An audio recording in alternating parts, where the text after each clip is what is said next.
The lights are off, the night is on, and it's episode 17 of the Nights On, Lights Off podcast. I'm Will of the Game Escape channel, joined, as always, by JayShy of Shin Megami Talks. Jay, how you doing this evening? Tonight is good as usual. Looking to do some heavy discussions on some video games, some new exciting releases on the horizon. So it's looking pretty good as a very good discussion for tonight. Absolutely, yeah. We're here in the Northeast. We are just getting pelted by rain. It's like winter has come back. It's been gray. It's been hmm absolutely miserable.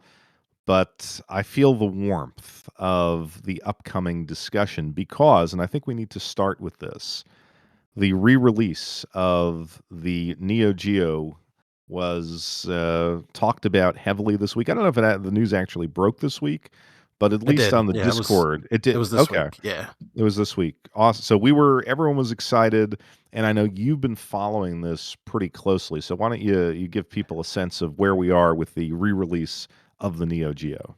Yeah, I think that's the most exciting thing about this thing is that it's not a remake. It's not any type of emulation. That's another thing. It is a one-to-one release. That is the special thing about this.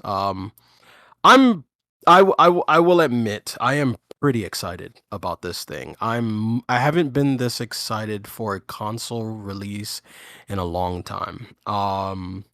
This is what well it's being made by what a company called PlayOn. I didn't do too much research on it, but it's being made by this company that's been around for many years, apparently 15 plus, and they're doing this one-to-one remake re-release of the Neo Geo, plus the 10 video games are being released at the same time with one-to-one recreations of the controllers.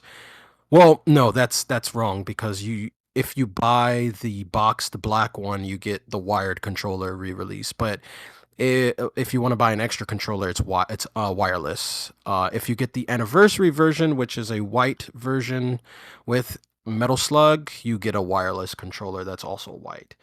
Um, I'm excited for this thing. I am not gonna lie to you. I am super hyped.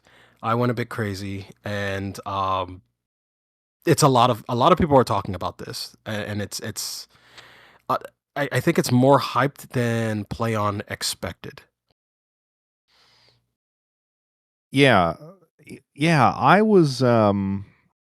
I don't know. I was of two minds when I saw this. First of all, I said to myself, just like you, this is incredible, a one-to-one hmm Neo Geo re-release. And of course, if you grew up when we grew up, I mean, that was the unobtainium of that era for most people. I mean, the Yeah, console was what, $750? $700. Yep, and Yeah, the games were what, games. 400.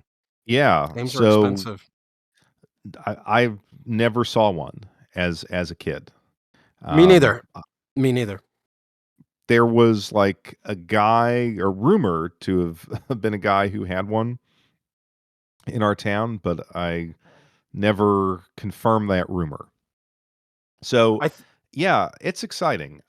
My only concern is mhm. I look at it and I'm saying, like, if I were to buy it, right? So it's $250. It's very reasonable. I think Yeah, if you it's not want bad. the second joystick, it's about 120 for the second joystick. hmm Games are $80 a pop. So I was saying to myself, okay, so obviously I want the black one. I don't know. Was there an actual white Neo Geo back in the day? I don't think so. No, no, no, no. There's the white one is more like one of those anniversary kind of things. It's like, hey, get this special edition. It's white. I mean, PlayStation did it too with PlayStation 4s. You can get the original black one, but they had that white one that came out with Destiny. It's one of those deals. Um, but uh it's I would say the only thing I'm concerned about with the white one is that what kind of material they're gonna use on this if it's one to one, because the last thing I need is for that thing to yellow. That's the Yeah. only thing I was worried about. Yeah, the black one, I mean, that is the classic. That is the one that existed back in the day. And so I Yep. was like, okay, I need the black one. I need the extra joystick. hmm And I was thinking about either getting the memory card just because or one of the I guess the Neo Geo CD controllers that they're also releasing alongside of it. And then Yeah, I I was saw that. like, yeah, I have to get 3 games. I have to get Metal Slug, Mhm. KOF 2002, and Neo Turf Masters, because Neo Yeah. Turf Masters I think is where it has a different name here, right? It's called Big Tournament Yeah, Golf or big something big like that. tournament golf is what it's called. Yeah. So I was like, okay, it all came together and it was about $750. Mhm.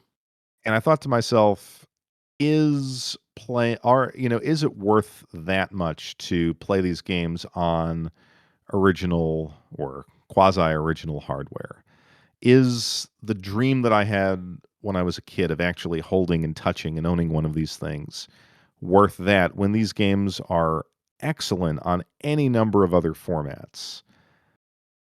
I'm So not sure.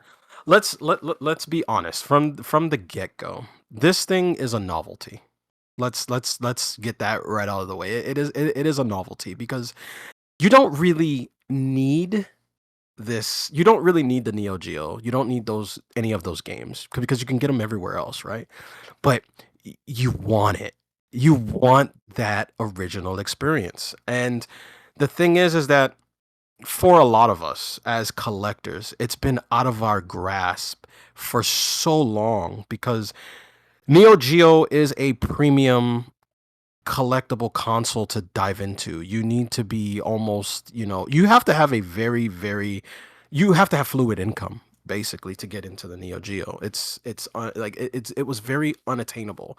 But I think a lot of collectors are because that's who this is really geared towards, and you can kind of tell, right? Because anybody else who never grew up with the Neo Geo is not going to be looking at this thing because they can say, "Hey, I can get this anywhere else." But as collectors who never grew up with the Neo Geo, one, we have nostalgia for it. Two, we probably really wanted to dive in, but it was too expensive because I think Neo Turf Masters by itself, complete in box, is what, a $30,000 game? And Yes. now it's you can get it for 80 bucks, which is kind of insane when it came out of nowhere. The other thing is it almost this for me, I can't speak for anyone else, but for me, this is exactly what I was looking for when it came to the Evercade. I needed something that didn't need updates. I wanted something that didn't need to be connected to the internet. I wanted something that 30 years from now I can give this to like someone else can pick this up and play it when I, has have well and passed on.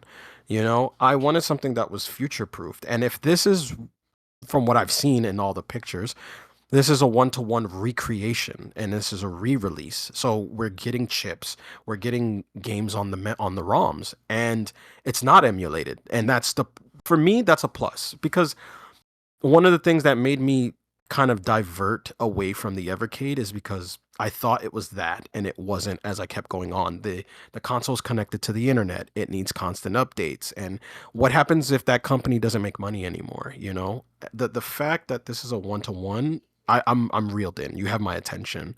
Then I started looking at the price, you pulled me in even more. Um the only thing that I know a lot of people were concerned about, and maybe you can fill me in because I don't know anything about this, is that because it's not emulation, a lot of people were concerned about FPGA. I don't really know what that means. So you can probably explain what that is to me and to the viewers or the Well, listeners, I would say. yeah, I'm not a technical expert, but it stands for Field Programmable Gate Array. And my Mhm. understanding is it is a chip that can be kind of reprogrammed in real time in the physical hardware to emulate, and I guess emulate's the bad word, but to replicate the characteristics of the original hardware on like the chip level. So it's not some kind Mm. of program that's making the hardware think it's a Neo Geo or a Genesis. It's actually physically reconfiguring the processor to behave essentially like those older pieces of hardware. Uh, and there's I'm sure, a technical layer that I'm completely missing. However, what I find as a consumer, as an enthusiast, is that when I play an FPGA system, I feel more responsiveness. Like the game feels significantly more fluid. It Mhm. reminds me of what it almost like what it felt like back in the day on a CRT television. The Is motion that is more fluid. not achievable without the FPGA? Is that what people are concerned about? Yeah, I mean, I could just like speak from my own experience. When I was a big proponent of RetroArch, Okay. and uh, that was my main kind of like go-to emulation device. Mm. And then when I got the Analog Pocket, which was the kind of the first FPGA system, actually it wasn't the first FPGA. That would have been the Analog Duo. Okay. But let's just say when I got the Analog Pocket and I could throw all of my Genesis, SNES, GBA ROMs onto that, I noticed immediately, oh wow, this feels better. This feels like it has significantly less lag than Mhm. PC-based emulation. Okay. So Yeah, and I can kind of agree with that because I remember when you were talking me into getting the Analog Duo for months, and when I finally got it, I can see the difference in certain games, especially when it came to the Turbo Duo compared to the Analog Duo. So I can get that. But I personally, it doesn't really worry me as much, and the reason why I'm not too worried is because I think we've gone far enough into tech that we can probably find workarounds around that. Now, I'm not a tech person. I don't really know. But I mean, we have all kinds of things that are the size of a microchip that run at lightning speed. So I'm not I'm not too worried about that. But I think the only thing that I'm worried about is how much of how much of what they said on the website is true. That's the only thing. yeah, I mean, if they're gonna kind of create their own system, and I mean, we're not saying that it's a clone, but my guess is I mean, it's not quote unquote actual hardware. And I guess the fear that we're talking about is that there was a report that even though they have like the A6 chips, that the Yep. chips themselves will be FPGA and not quote unquote real A6. Now, I don't know what the distinction would be. Um, could you really feel the difference between a replica of the Neo Geo chips versus an FPGA that is just behaving like them? Mhm. Uh, I don't know that that matters. I think it's immensely preferable to just software emulation in either case. So that's the fear. But like, think about the Retron threes that we bought. Like, those are quote unquote Man, clone systems, and they're and I got to, brilliant. yeah, they're terrific. So I think the value here is that you're getting like the real console that you could never have had back in the day. Yeah. And I like the hardwired controller. Like I've never used a real one, but I'm hoping Mhm. it has like the clicky joystick gate, and Yeah. there's a lot of it that's exciting. It's funny in a way, like let's say that they had launched this and they said out in June 1st. Mhm. I may have just pulled the trigger immediately just because it's close, like at this point in my life, I value my time, and it's just like I don't like to tie up money in things that might come 6 months down the road or a year down the road. I mean, I have pre-orders that like I've forgotten what I've pre-ordered. Yeah, we've all had that. Yeah, like things show up from, limited run or whatever, and I'm like, I literally have no recollection of purchasing this. And on the flip side, I have like recollections of things that I know that I bought, and I Mm. could confirm it by going through my email that I've never received. Yeah, I've had a couple of those. So you did pre-order it. I did not pre-order it. I couldn't quite pull the trigger. Okay. I feel like I should, only because just the way technology products are now, Yeah. it's going to get more expensive. It's going to get harder to produce. I think I was saying on the Discord, for me, the thing would be like, is there a flash card? Could I get a flash card and could I put my entire, because I have the whole Neo Geo library um, Oh, in it's emulator form. Can I just throw it on there and play that? If so, I will do it. You can, and I put that in the chat too. They released that. People found out that there is a flash converter coming out the same day the Neo Geo console releases. Really? Yeah, people found that out. I put it in the chat. I guess I missed that, and it's from the same company or from someone else? um, no, it's from another company, but I think if I'm not mistaken, Play on X confirmed it. Okay. Yeah, so there's that. What else was there? There was a couple of things that I found out.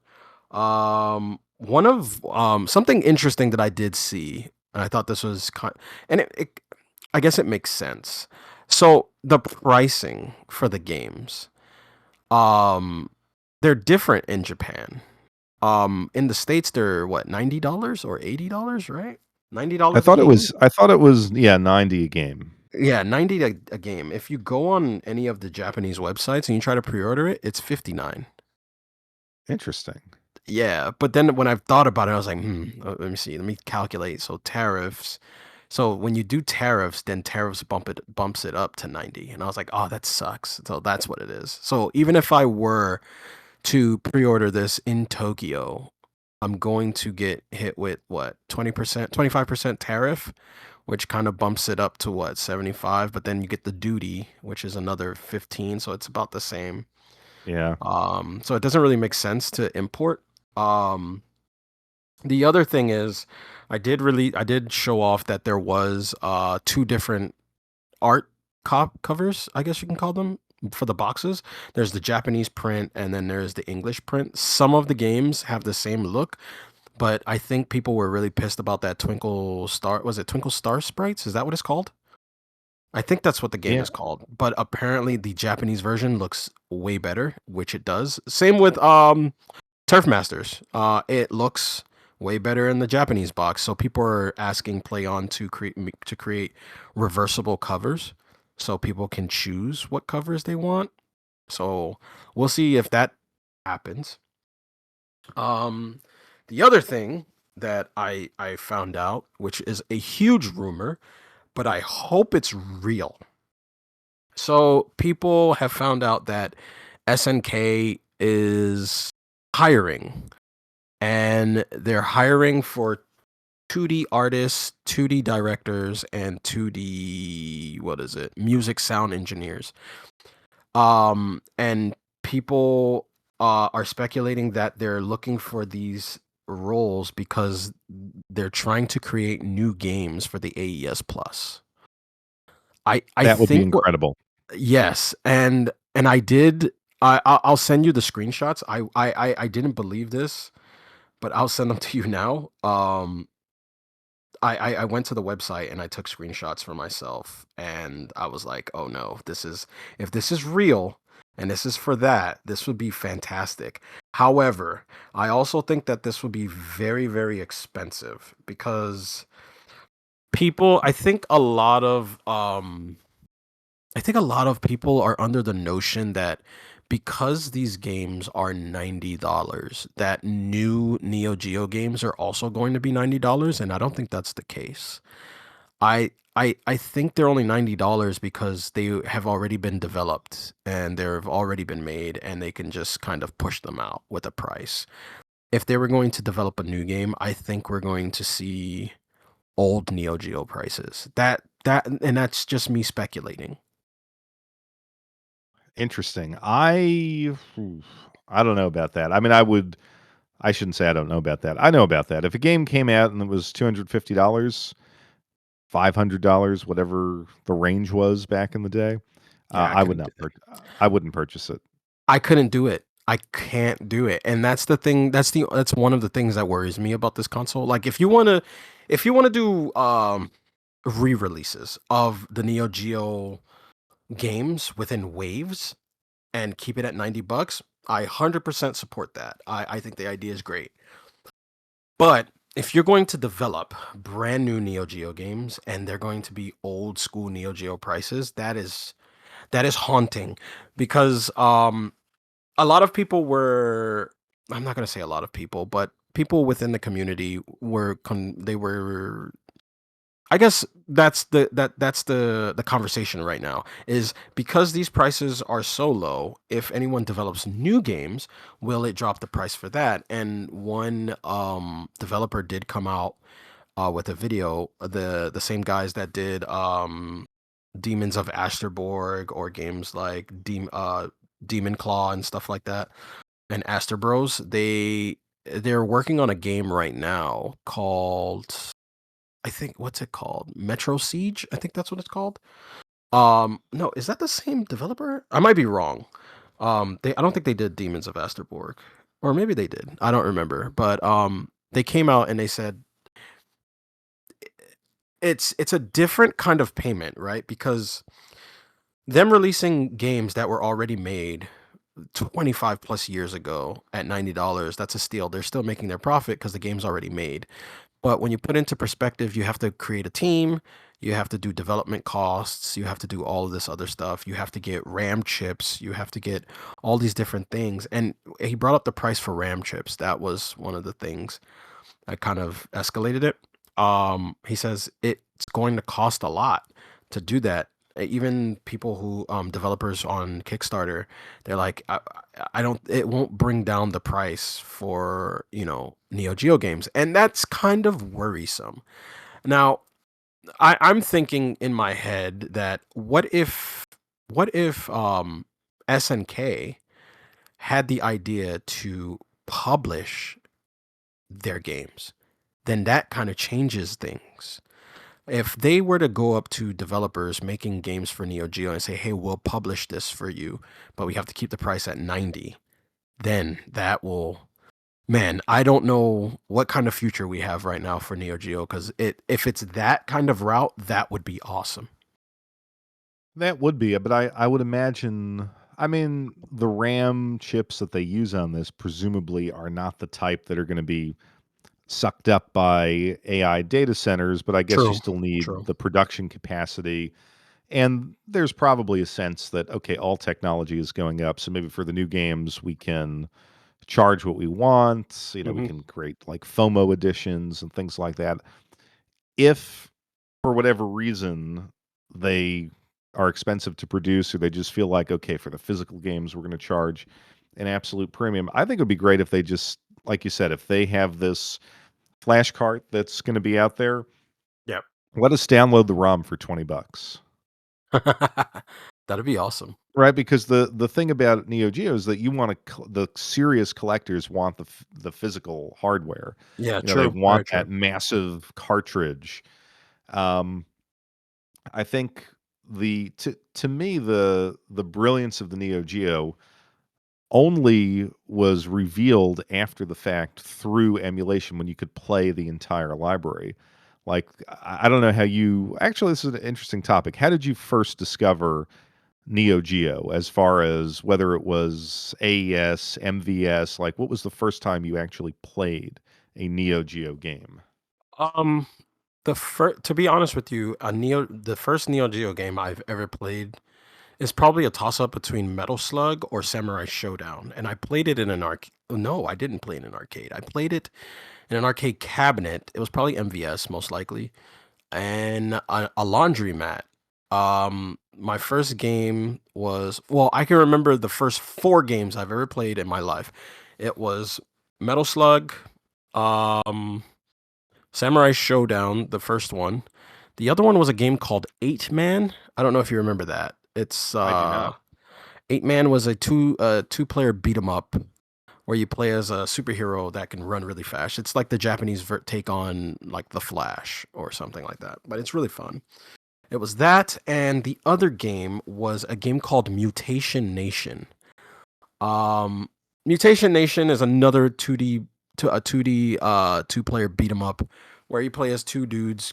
walking down the street beating up on mutants. That was it. And that's one of the games I really really hope comes out for this AES Plus, cuz that's I top 4 games that I really want to see on the AES Plus is Mutation Nation, Sengoku 2 and 3, Yes. and and we could skip 1 cuz 2 was really good after 1.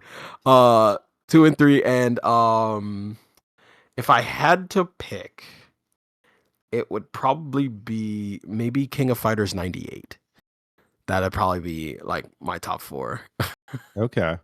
Yeah, I mean, for me, I remember Neo Geo being like the sideshow in the arcades here, at Yeah. least here in the Northeast, Hmm. in the sense that when I was like, I'm not even gonna say like a teenager, but preteen, early '90s, back when the arcades were booming, it was Street Fighter, it was Mortal Kombat.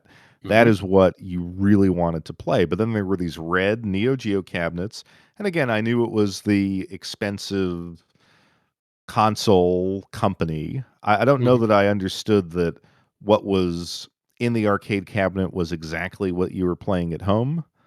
I just had the idea that the Neo Geo home console was the absolute most powerful home console and no one could ever own it.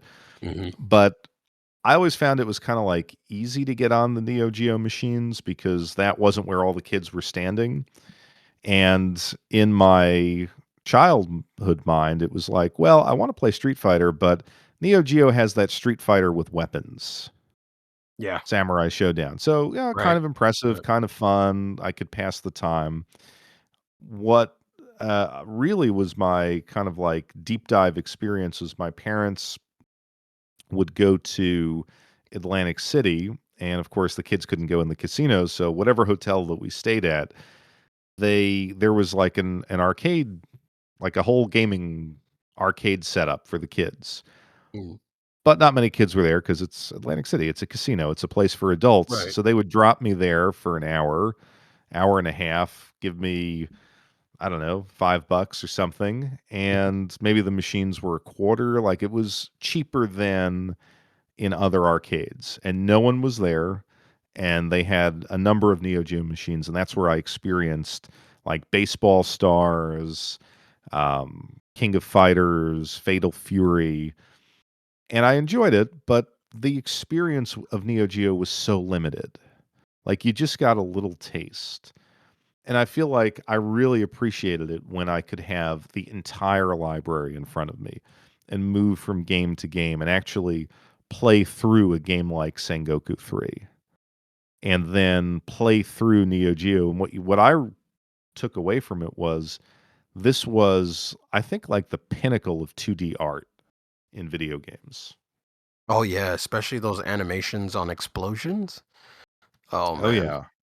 Or just the character animations in Metal Slug, like, of course, it was impressive back in the day, but you only got, at least if you were me, like, if you could scrounge up a couple dollars, maybe you only got 10 minutes with the game, Yeah. before and back then, I would be like, "Well, I would never put the other quarter in because I wanna play something else."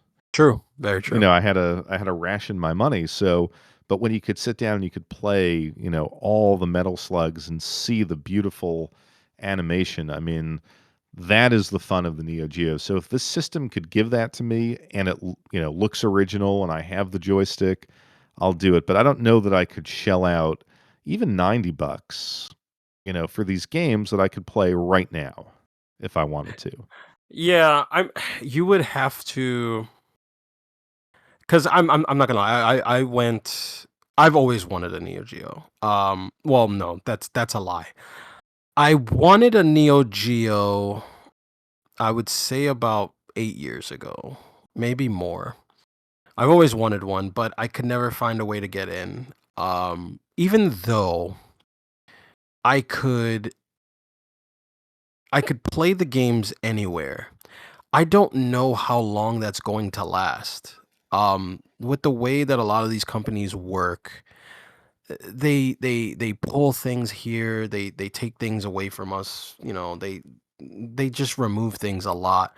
And if this is a way that I could not have to worry about that, and I can always have an option, and that's fine. I would do it. The other thing is that I kind of like the whole idea of having these games in their own separate cases, on my wall. I don't care if it's the reprint or if it's the original. It doesn't matter to me as long as I have it. I did pre-order it, by the way. I pre-ordered I didn't get the Ultimate Edition, but I think it's blocked out because PlayOn had like this weird issue where it was just kind of blocking you from, because where I am, and it was a bunch of other states too, but it's sold out. The Ultimate Edition sold out in less than probably like 30 minutes. So I did pre-order. I pre-ordered the black one. I got the memory card. I got an extra arcade stick, and I pre-ordered 9 out of the 10 Wow. games. Yeah, I pre-ordered 9 of them. I mean, they don't charge you right away on Amazon, so I'm Oh, they basically don't? just Okay, no, yeah, interesting. yeah. So yeah, you can just make the list and add it to cart, and then they charge you when it's about to ship. So I just took 9 of the games because I didn't really want overtop. We should probably talk about that too. The 10 games that they're releasing. Okay, yeah, let's Um, do that. yeah, the one game that I kept off my list was Overtop. It's not that Overtop is a bad game. Overtop is it's an asymmetrical racing game, like a rally racer. I liked it when I played it when I played a game exactly like it on Evercade.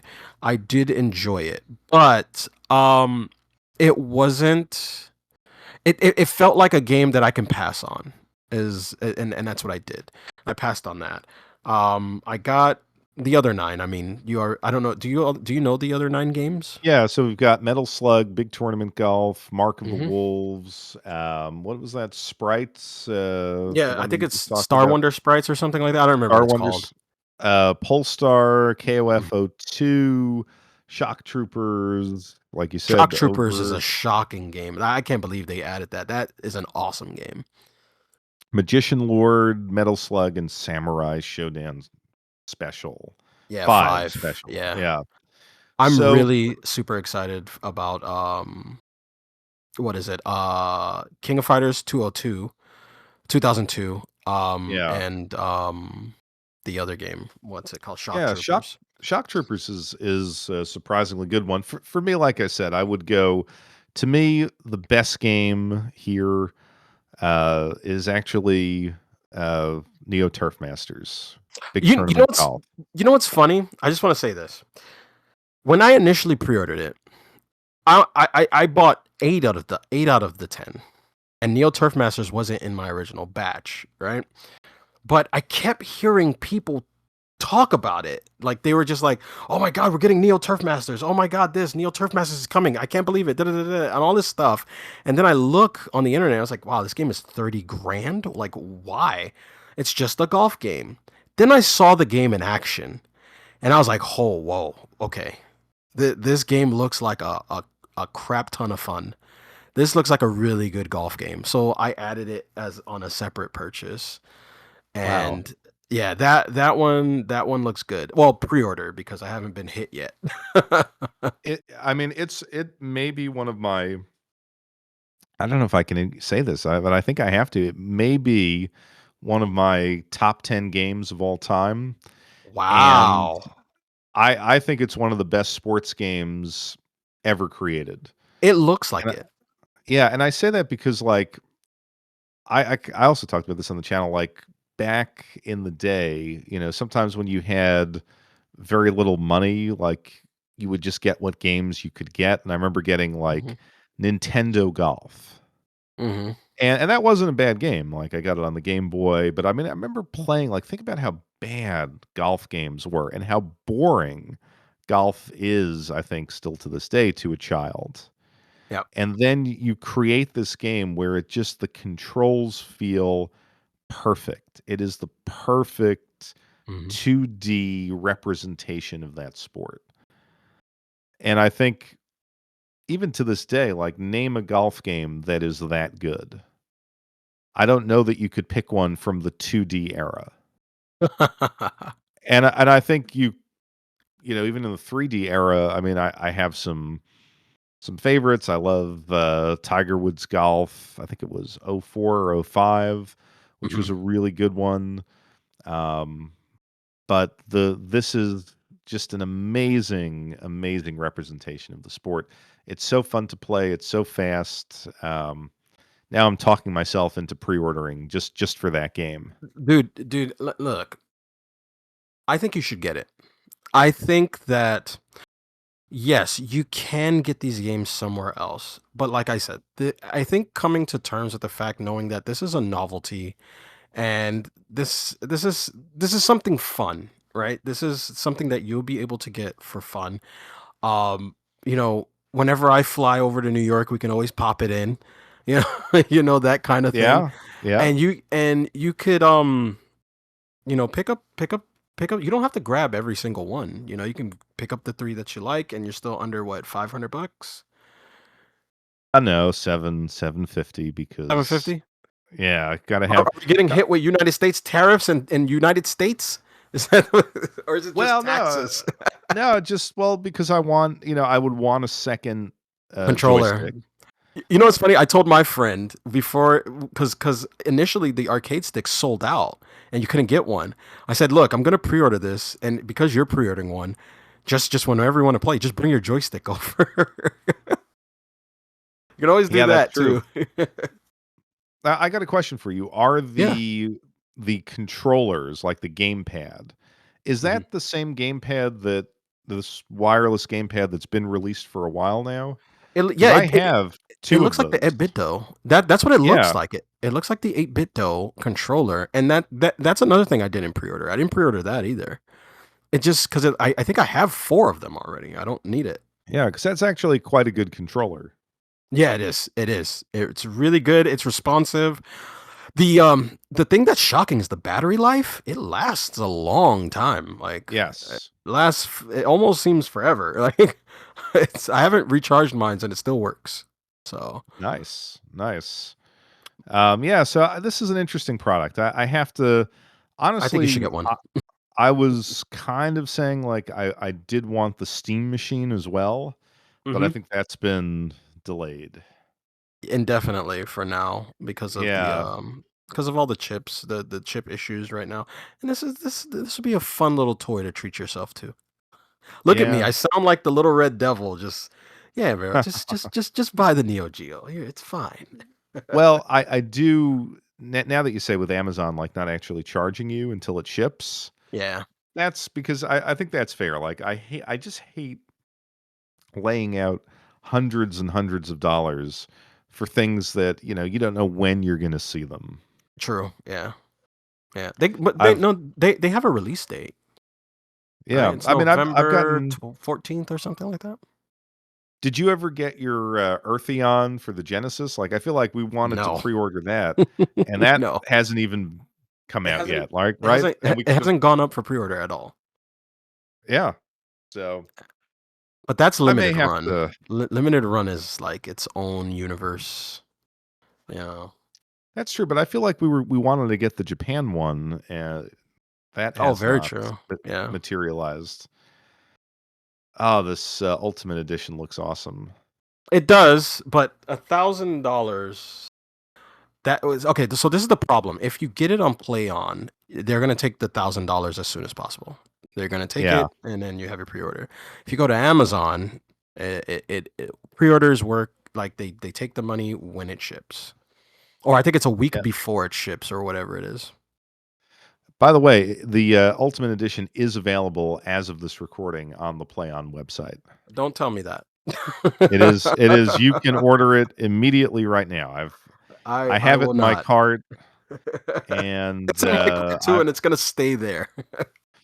I've deleted it. Are you gonna be able to get the wired joystick to this, or is will Um, that only s- comes with the that console? that only comes with the console. It looks like if you buy the joystick separately, it's wireless. That's unfortunate. Although So I could see myself sitting on the what I'm couch, like, playing it on the 120-inch projector screen with the wireless. Yeah, It's I can see that. What I'm probably gonna do is trade the wireless to my friend getting a console, and I just tell him, "Hey, give me the wired one. I'll give you this wireless one still in box."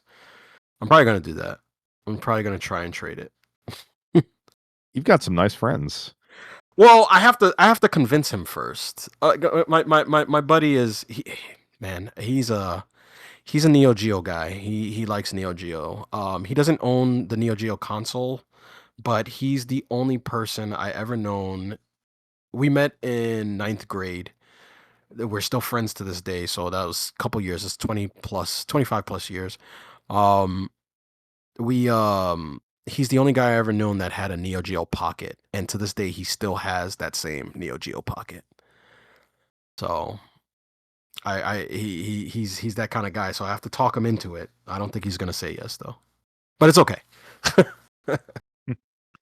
Well, if he's a Neo Geo guy, how could you not get this? I mean, if this No, is he's your getting it. passion.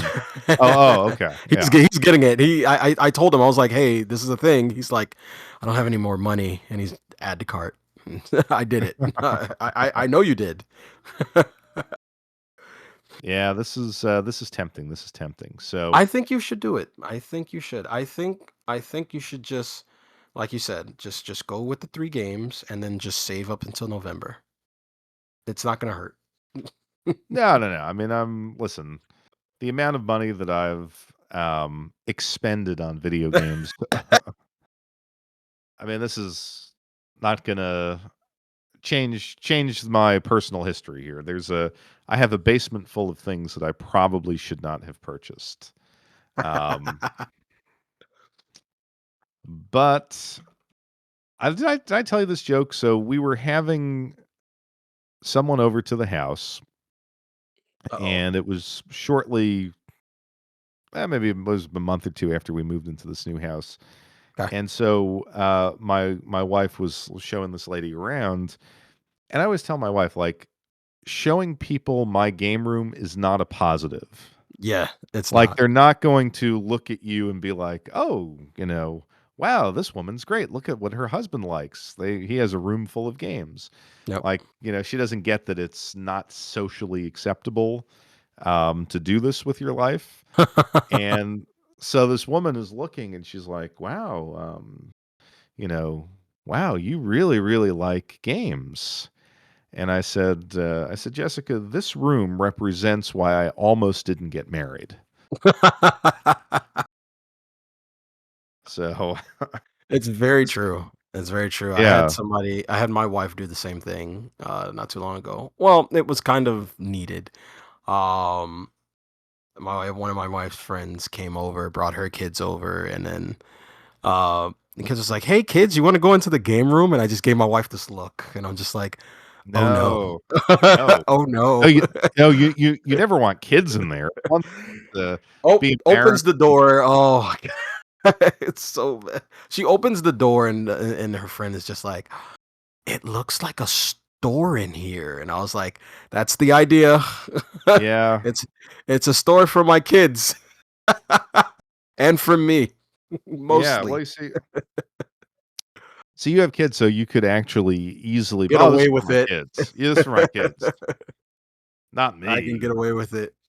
So, I'm yeah. like the guy who lives in his parents' basement, and the only difference is, well, now I have a basement, and I would like to live there. I unfortunately, I can't shut myself out from society completely, but I'd love to live in that basement.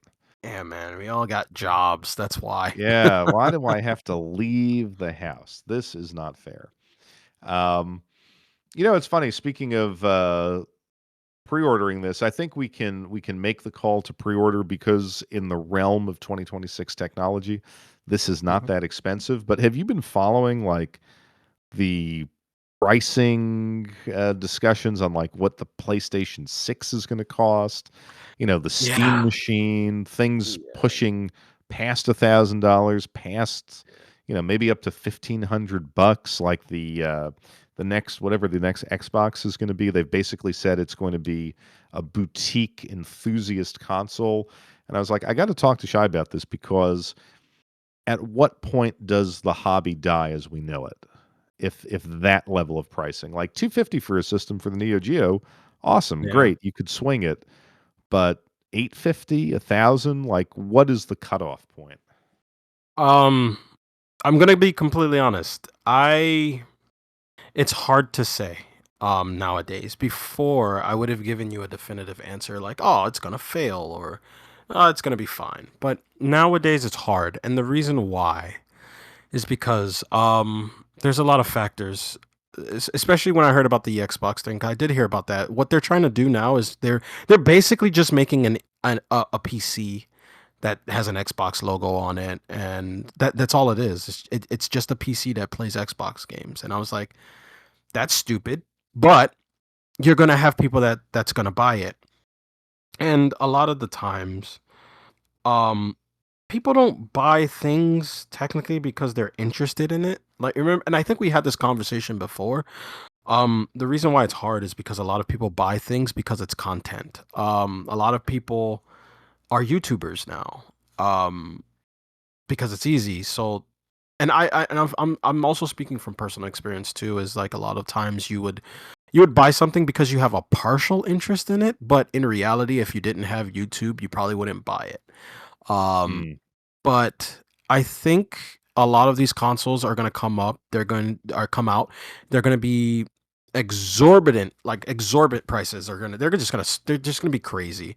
But people are still going to buy it because it's going to be seen as kind of like that status, that status symbol, like Apple always does. It's a luxury console, or I think we're moving into that age where gaming is a luxury, right? Or people who can afford it or can get it. People who live with their parents can afford it. People who have YouTube channels can afford it. But for the regular Joe Schmo, I think they're going to have to vote with their wallet. Um it's definitely going to be somewhat like an Apple kind of thing. I don't think a lot of people are going to be able to afford it, but they'll buy it. They'll save up because they have YouTube channels. yeah, That's what I think is going to happen. I don't know. I mean, I think like that is a subset of the community, but I'll look at myself as a person who, let's say, the new Xbox comes in at I don't know, $1,500. Man, that's Could crazy. I, as an adult, now it's totally irresponsible, but could I order that right now and pay for it? Yes, I could. But Is it I the smart don't. move though? Yeah, it's not a smart move, and I don't know. I just feel like what is the system giving me at that Mhm. price? Because it would have to be such a value proposition compared to really high-end PC hardware. Yeah. Like, yeah, you could build a $3,500 gaming PC, and probably it'll even be more than that with the requisite amount of RAM that you would need. But if you buy this from Microsoft with its economy of scale and you don't have to worry about the memory pricing and stuff like that, and man, you're going to get something that would otherwise cost you 3,500 bucks, $4,000. Maybe, maybe it I s makes sense in that way. But otherwise, like, I'm gonna do this to play, like, Call of Duty and Madden and play AAA games, like, I don't care about that. I don't want that, and I certainly don't want it for 1,500 bucks. Yeah, and I also feel like if you're going to spend $1,500 on a console, it needs to do other things. People buy Yeah, PCs because they can do other things. You know, I can surf the web. I can do video editing. I can do I can play my video games. I can alter photographs. Like I can do a bunch of different things on a PC. But if they're just going to create a console and sell it for $1,500 because hey, we bought all the RAM chips and we can't afford this anymore, I think that's crazy. Like yeah. why that's I think that's insane. Yeah, so I don't know, like, to me, AAA gaming is not offering me enough where paying a premium price for the hardware makes any sense. Yeah. And I think I think this is like a dangerous point for gaming because I mean, if you're talking about like teenagers and stuff like that who might play, I don't know, FIFA Ultimate Team or Fortnite. I'm probably stereotyping a whole generation of people, but for stuff like that, you can play that on anything. Yeah. And if you're going to keep the PlayStation 5 alive, and I think I heard this week that they're even going to have like a lower tier PlayStation, then developers are going to develop to that standard. So what am I getting when I buy the super expensive piece of hardware? I think it's a really dangerous precedent to be set. And then I look at did you follow this thing about like the MacBook Neo? No, I've never heard of it. So What is that? so I guess Apple released a laptop for I think it's $600, but then you could get like it's pretty easy to get the education discount. Like Mhm. you could just order it from their education store and they don't ask any questions. So for $500, you can get basically a MacBook. And the discussion is like Apple has basically taken all of their knowledge and their efficiencies in creating high-end laptops and released basically a $500 laptop that is so well built and functions so beautifully within their software ecosystem that it blows all the Windows laptops at that price and slightly more out of the water.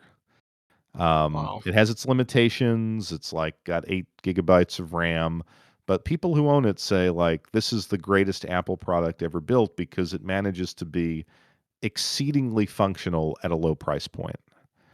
And I actually bought one because I happen to need like a backup laptop, and I'm like, hey, $500 versus $800 for a Windows machine. Like I'm going to give it a shot.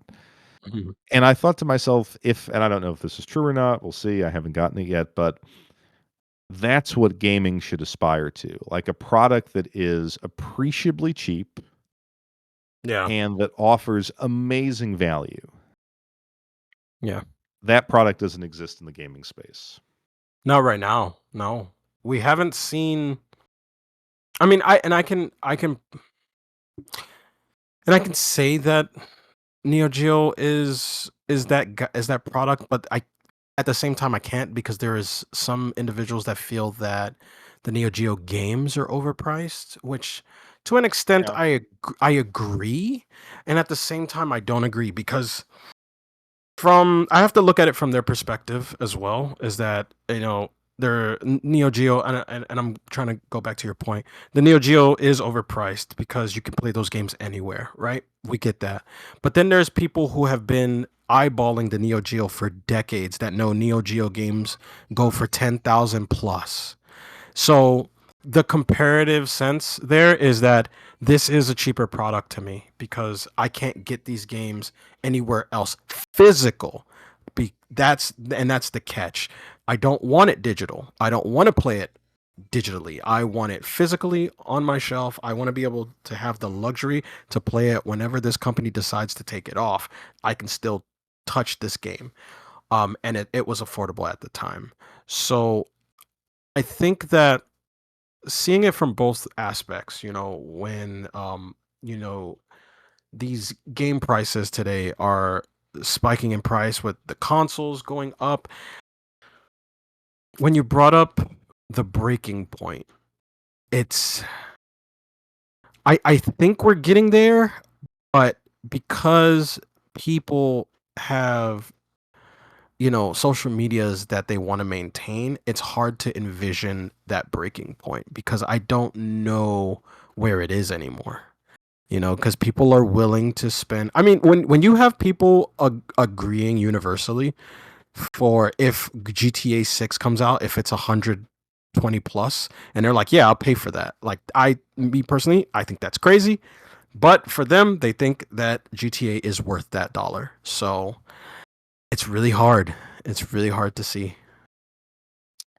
Yeah, I don't know. I mean, because I think you have two different types like of gamers. You have the social media gamer, like you're talking about, the person who needs content or the person who follows the social media personalities. But I think, there's a lot of people out there. where, it's they're buying it for their kids or it's kind of like a Yeah. side hobby. And it's like, Mhm. yeah, in an ideal world, I'll have a PlayStation under the television and okay, it's three, four, $500. I can deal with it. When it's 1,200, 1,300, 1,500, then I think the mental calculus is a little bit different. And I think people can, hey, oh, PlayStation's $1,000.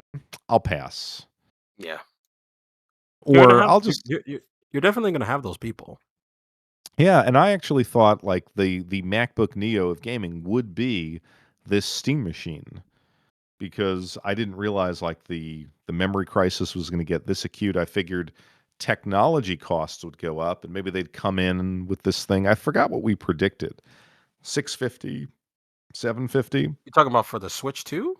The Steam machine or whatever the Steam Oh, I don't box, the yeah, that Valve, I don't remember. Man, that was a while ago. But we were But definitely thinking under, 600. Yeah. yeah, easily under 1,000. I was like, "Man, maybe for 750 with a little bit more memory, that would be kind of a great product," because it Mhm, claimed it was gonna play games at 4K 60.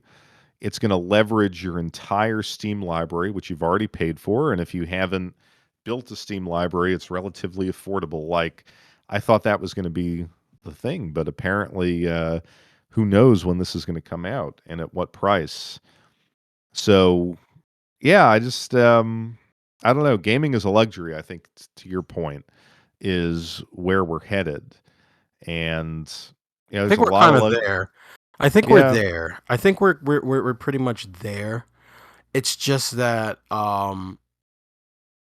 it's just not as abundant as it was before because I've seen people buy, what's the 2 new Capcom games that recently came out? I don't there's 2 of them. It's, like the Resident Pragmata or Yeah, something, I Pragmata, and there's the Resident Evil game. So, yeah. you have people who are buying games, but remember back in the I'm gonna age us a bit. Remember back in 2013, people was like, "Oh, I got this game. I got the new Monster Hunter.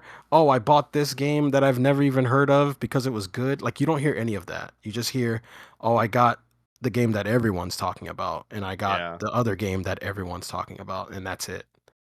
Like that's all you don't hear of anything else that leads up to that stuff. So you're gonna have a lot of that. I think people are gonna buy games. They're just it's not gonna be abundant anymore. And a lot of companies are gonna fail.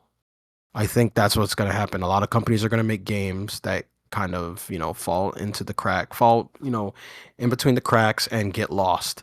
Now, you have sometimes like those gems on like Steam, those weird indie games that people take notice to. Um, but I don't think that they're in for the long haul. I don't think that they're there for the long haul. I think they're kind of like they're here for a point in time. Everybody talks about it on YouTube or TikTok, and then it kind of disappears. Yeah. Um, I Well, man, I think you're definitely right, man. We're the age of luxury gaming is here. Is Yeah, and that's I why think I think it's here now.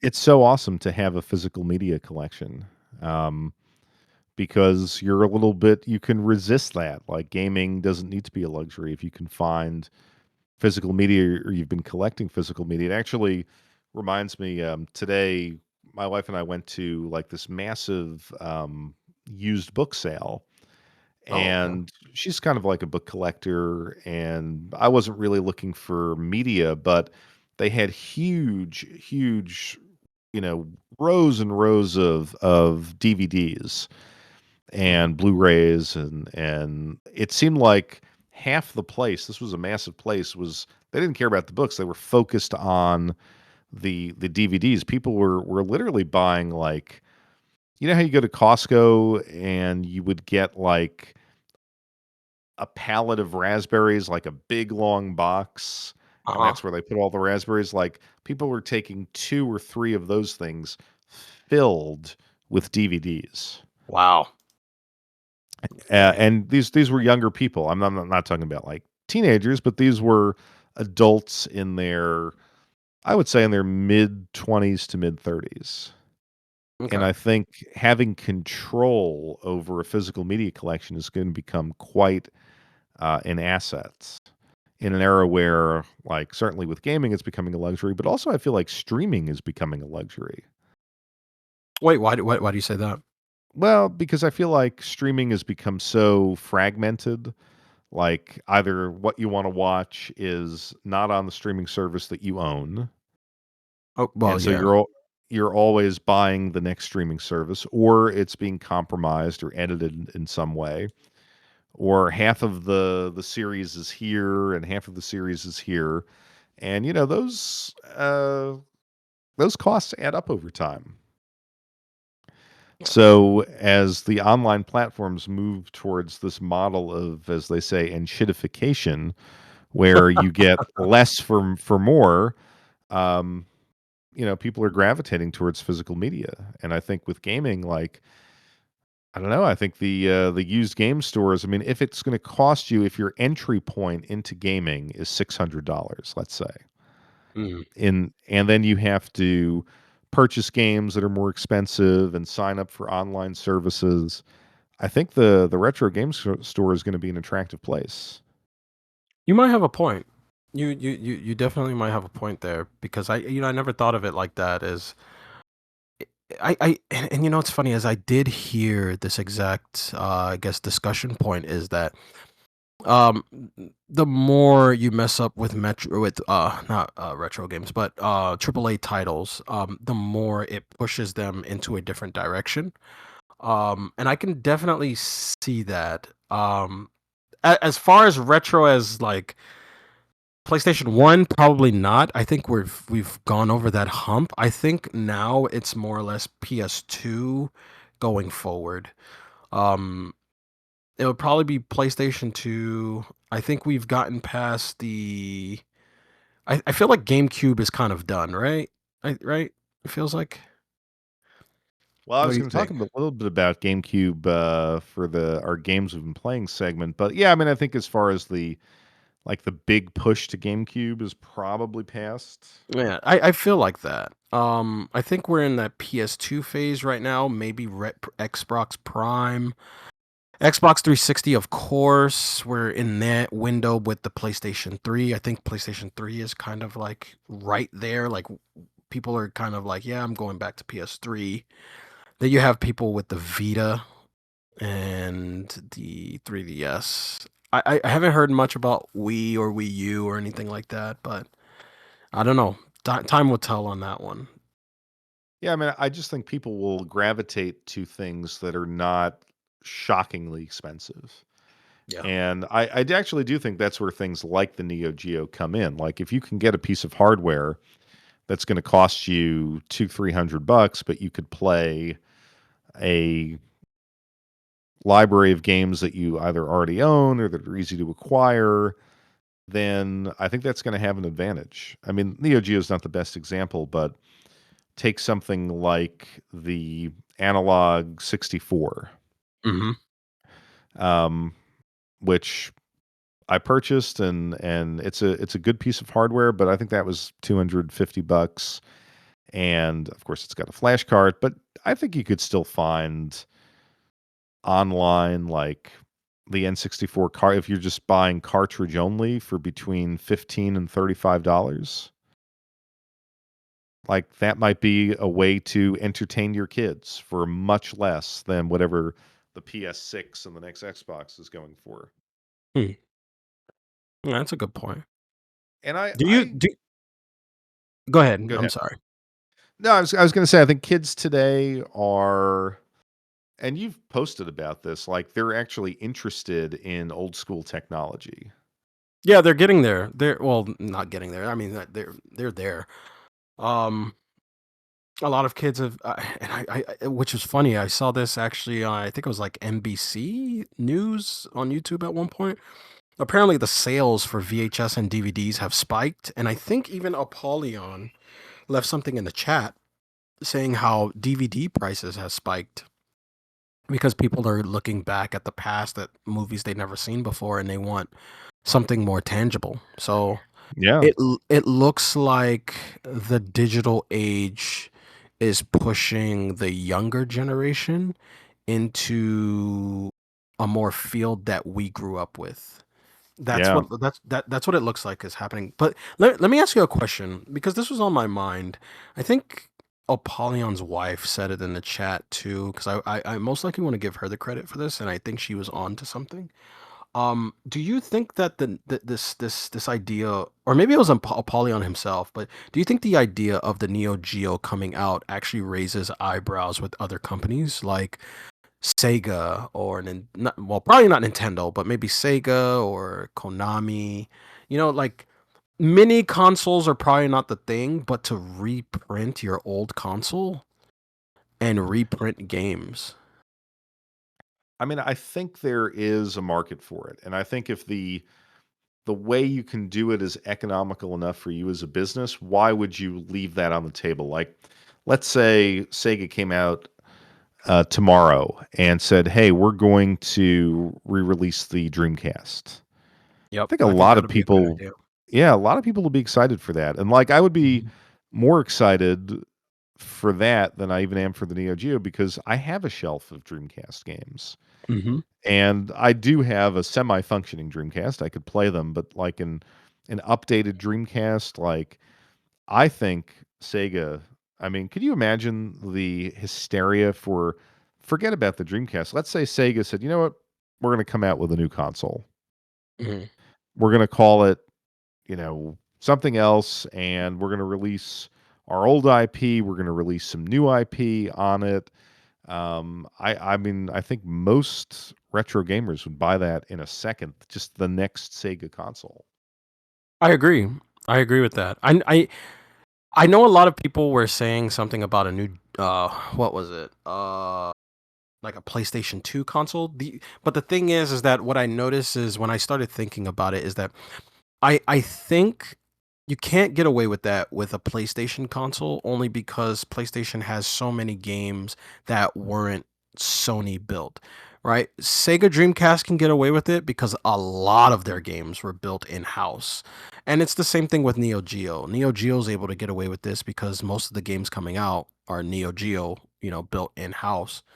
Um I agree 100% that if Dreamcast were to do this exact same thing, people would go crazy. You would get a ton of games that people can't get now because they're either too expensive or you can never find them because they were probably damaged because a lot of people damaged, Dreamcast games. Um, but I think there's a lot of Dreamcast games that were Japan exclusive that we never Yeah. got to. So that would also be pretty cool. Um, but I was trying to think of like other consoles that could possibly follow in the same footsteps of the Neo Geo, and you took the words right out of my mouth. I was thinking, I was like, oh, Sega Dreamcast can do this. Yeah. I mean, I don't know what others like. So we have the Analog Duo, which I think is a great console, and I was Yep. super excited when that Perfect. came out. You were I mean, you definitely have to right. take, yeah, you have to take Nintendo off. I mean, I guess that's unfair, right? They released the Virtual Boy, so Yeah, you can that's you can true. actually do that. So I mean, maybe there's and I guess technically there would be a market like an OLED GBA, something like that. Like if they came out with that, but I think Mhm. Nintendo would have to, like they don't want to compete with what's currently on the market. So Right. that's why I would Virtual Boy aside, I would kind of leave them out of that. I think you'd have to leave PlayStation out of that. So like, Yep. what other old school consoles? I mean, it would be Sega. It would. Yeah, definitely. I'll tell you what I would do. This is would only appeal to me. I want a PC FX Mini with all Yep. of the games built in. Yep. I'm 1,000% there. Yeah. Do we get the monitor, or is it just the Yeah. desktop? Well, no, just the desktop. HDMI, Oh, okay. plug it in with a like a translation layer. Like an AI translation layer where you could actually understand these games. Yeah. I mean, that would actually sell to perhaps you, me, and a couple other people online. I don't Yeah, know like that anyone. 10 people. Like 10 Yeah, people probably. yeah. That's kind of like in the vein of like the PC-88. Like it's like 10 Yeah. of us that want that. I only Well, and you know they what's funny is that I never interacted with the PC-88. me neither. I've never touched one. I never played on it. It wasn't until I started watching Basement Brothers on YouTube, and then I was like intrigued by it. I was like, that's like a relic, man. That is just awesome computer, terrible graphics, but they make the games look so much fun to play and Yeah. just dive into that history. So, Well, then you have, like, the MSX, you have yep. the Sharp, I forget what the Sharp Sharp version was, 8800, I think it was called, right? something like that, yeah. Yeah. Like, you they should just make, Japanese computer emulator, Oh my and god. combine the aesthetics of all of those different PCs, and again, HDMI right into your TV. I Pulling mean, on my heartstrings right now, man. Hurts. yeah, but I mean, I guess they did the Atari, they did the Commodore, like, Mhm. I mean, are there any British, like the Sinclair or something like that? I mean, No. that wouldn't really Vectrex necessarily maybe? be. I think there was going to be a Vectrex re-release. Ooh, maybe. I feel like either you and I talked about it, or we I I think it was Apollyon was the one that brought that up. Apollyon maybe talked about Oh it. no, Yeah, it was the Fairchild. That's what he brought up. Fairchild. Okay, Yeah, it was that. yeah, that's jumping back a little bit, but I mean, hey, let's if SNK can do it, I think others. We're going to see one other similar project. I'm not sure where it's going to come from, but if this thing sells out and people are going nuts, like, why wouldn't you Yeah. re-release an old console? Don't worry, It's crazy. listeners. I'm gonna get this guy to pre-order a Neo Geo before the night's done. Well, it's already in my cart. Now, are Oh, you okay. sure? There we go. Are you sure that you don't have to pay for this right away? I did it. I didn't have to pay. I Okay. pre-order from Amazon all the time. I never Okay. pay as soon as I add it to Well, cart. I have clicked place your order, so There you go. You've done a good thing. um, we will see what happens. So usually when we come on here, see, people don't realize this, but we shop after the fact. Yeah, we're So shopping every during. time, Hey, see, this is the well, now we're shopping during the podcast, but not only do we not make money with this podcast, every time we do it, we actually lose money. yep, yep. Because remember the last time we were talking about there was the Play Asia sale, Mm. and we were like, oh, Night Trap on the Vita. I bought that. Oh, did you? I did. I have not had a chance to play it, but I'm going to play Night Trap one of these days. Nice. I think I called you this morning. Actually, I was like, "Hey, do me a favor, pop in Urban Rain. You're gonna Yeah, have some fun." I was gonna do that, but then got really really sidetracked. But I'll tell you what I did do. Right, I finally I did the challenge from 2 weeks ago. Did What was- you remember when we randomized Game Eye and Oh, we let's both found a game? let's tell the listeners what we did. Yeah. Let's So I didn't know you could do this. You explain how it's done. So on Game Eye app, you can filter your Game Eye games by console, and then you can have the app randomly select a game for you to play. It is well, it randomly selects a game from your collection. Um, I told you that we should probably do this. That way, it'll be kind of like a book club kind of thing where we'll have the randomly select the game for us, and we would play it and then talk about it on the podcast after we've played it for about 2 weeks. And what was the game we got? Well, We let them got know. the Chou Aniki Collection. How did you play it? How'd you feel? I I did play it. Now, my history with this game is pretty interesting. So just so people know, the Chou Aniki, I don't know why they call it a collection. It's just the first two games. Yeah, it Like, is. this Yeah, is a massive series, but it's yeah. the first two games on the PC Engine or PC CD-ROM, Hmm. and I probably learned about this in one of the gaming magazines. I'm gonna say Electronic Gaming Monthly, Mhm. where, they would do their little international outlooks section. And this is gonna sound really bad, but I think it's just human nature. Like, this was one of the first examples of, like, very mild homoeroticism that I had seen in my life. Yeah. I'm like, "What are these guys in underwear doing?" Like, I felt mildly uncomfortable by reading this. Yeah. And, again, I'm not a homophobic person, but when you're a teenager and you're seeing this, you're like, "Wait a minute, what is this? This is unlike anything that I've seen before." I played it on probably on the, Magic Engine PC Engine emulator, which is really, really going back. Like, I don't know if you ever used that, but, like, you actually had to pay for this software to emulate PC Engine.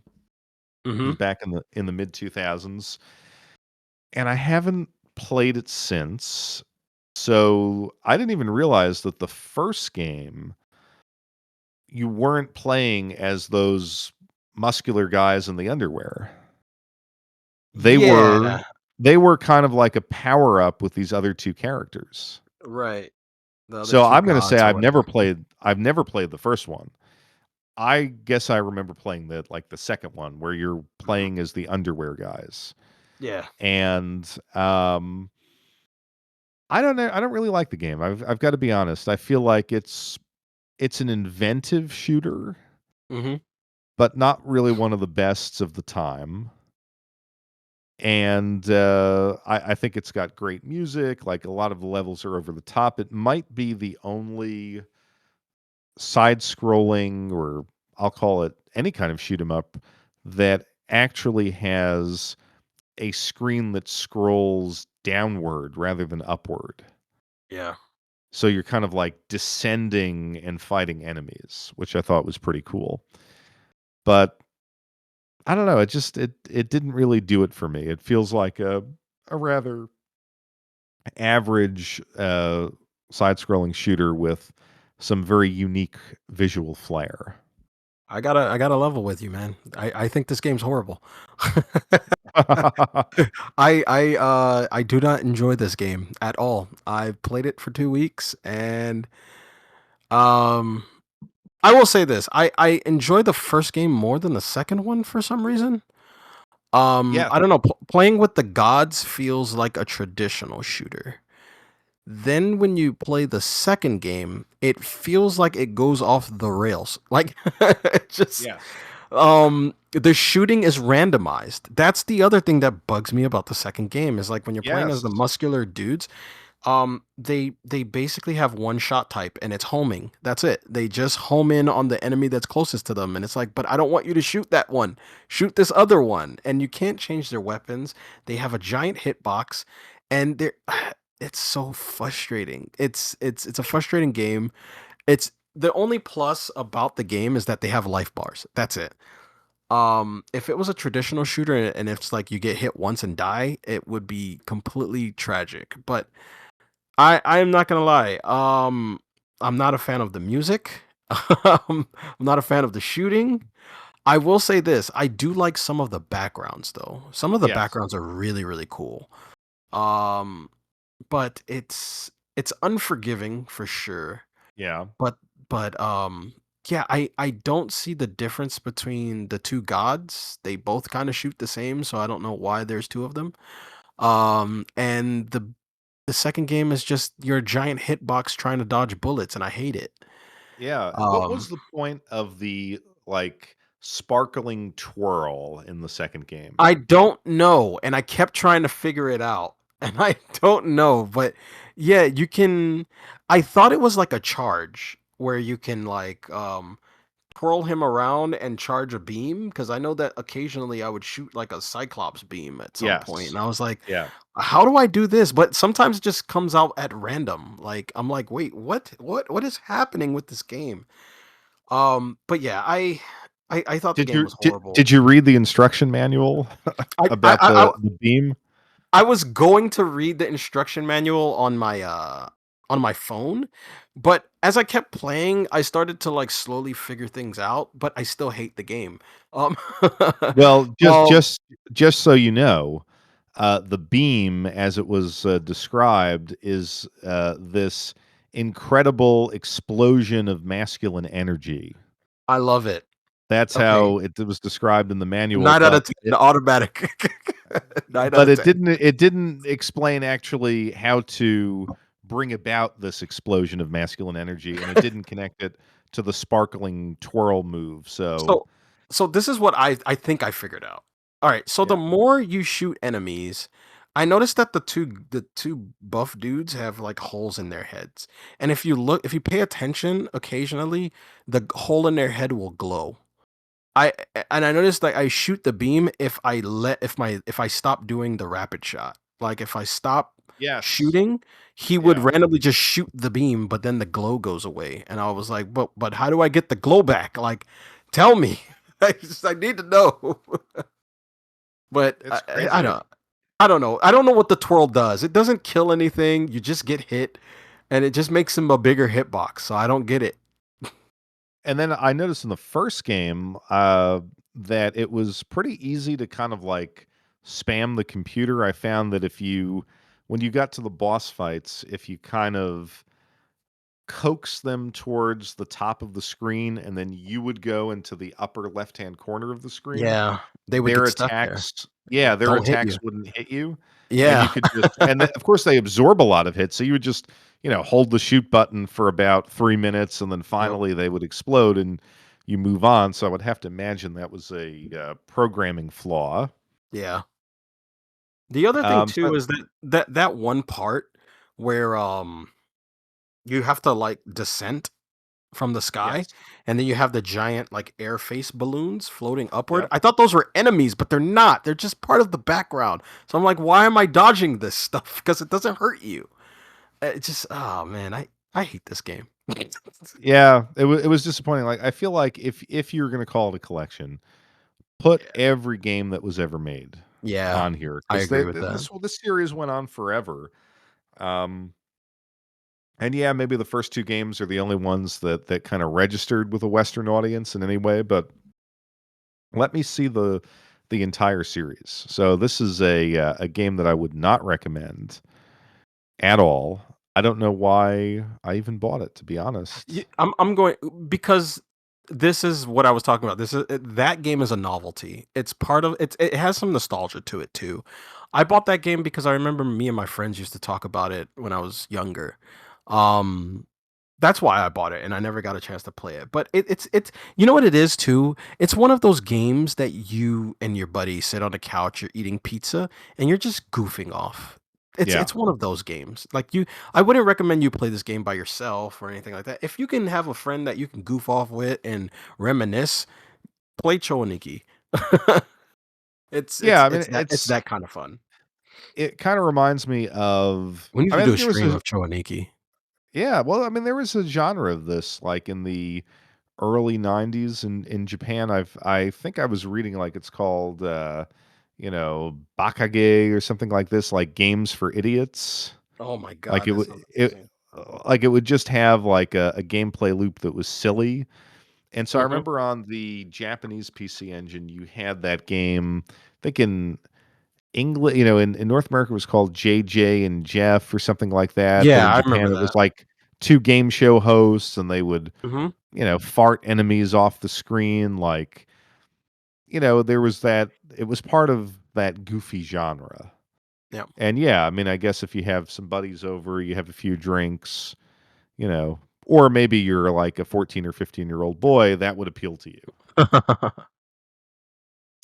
But, yeah, I don't recommend this one. Me This, neither. we're Me gonna neither. we're gonna have to randomize, hopefully, the randomizer gives us a better game for the next episode. Agreed. So, I got a question for you. Do you have time for, We've Got Your Number 6?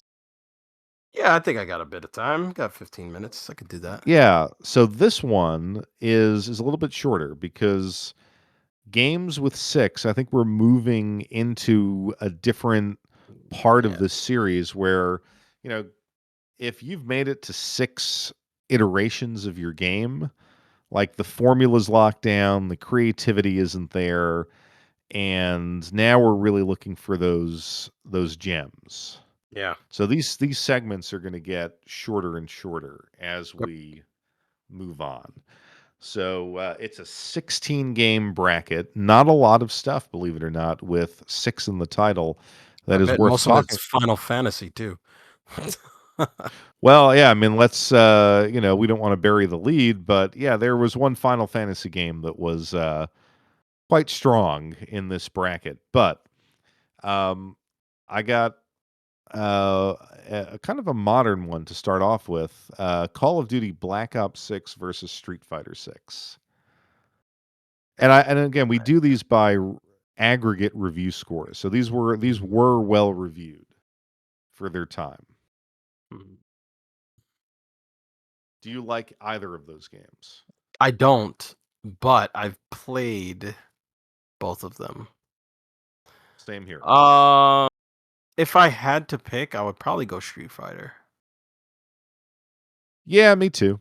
I would agree with that. I think Street Fighter 6, like I told you about my hatred of Street Fighter 5 Yeah.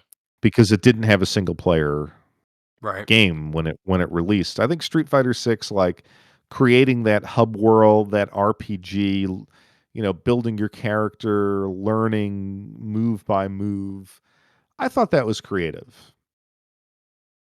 Yeah, And the one thing that I do like the combat in Street Fighter 6, minus some of the latency issues that I played with it. But it wasn't bad. I never got a chance to run around in the hub because I was playing versus mode most of the time with friends, but yeah, I've heard the oh, versus okay. mode is pretty fun. See, I don't have any friends, Not so the I versus went with mode, the the hub world. Hub world. yeah, the hub world is as I thought, that's I thought it was very clever. Like, you'd go, you'd build your character, you could have myriad amounts of fights, and then, you'd finally go to a different part of the city and you'd fight Chun-Li or something, and then you could select some of her moves. And so you would actually build out what you could do until you had a full Street Fighter moveset. So I thought that was cool. Oh, I that's will give cool. Black Ops 6 some credit in the sense that, it was trying to tell a serious story. It had some RPG elements, but in the end, it just wasn't my aesthetic. I didn't care that much about it. So Street Fighter 6 moves on. I think this is going to be kind of a rout. Resident Evil 6 versus Final Fantasy 6. Final Fantasy. Easily. Final Fantasy 6, Yeah. Final Fantasy 4. RE6 is terrible. I've I played didn't, that game. It's yeah, horrible. It well has reviewed. it has what? I think it has 4 different story plots. Wait, hold on. Let me see. The Chris and the Pierce campaign, the Sherry Birkin campaign, the Leon campaign, and the Ada camp. All 4. That game was horrible. I hated that game, but I played it all the way up to the end. I hate I that game. don't I'm not a fan of zombie games. I think I've seen it in action with a friend, but I know this was like Resident Evil coming into the modern era, and I know a lot of people like the most recent one. But Final Fantasy 6 to me, I feel like I mean it's just a highly regarded, amazing game. Man, I yes, it haven't is. played it since the 90s, and yet it Uh, it is one of the games that sticks with me to this day. yeah, I haven't played Final Fantasy 6 since high school, and it still sticks with me. Nah, man, The that if opening. yeah, the opening, the backstory with Cyan, uh, if you know about the dead train, then you know what I'm talking Yeah. about.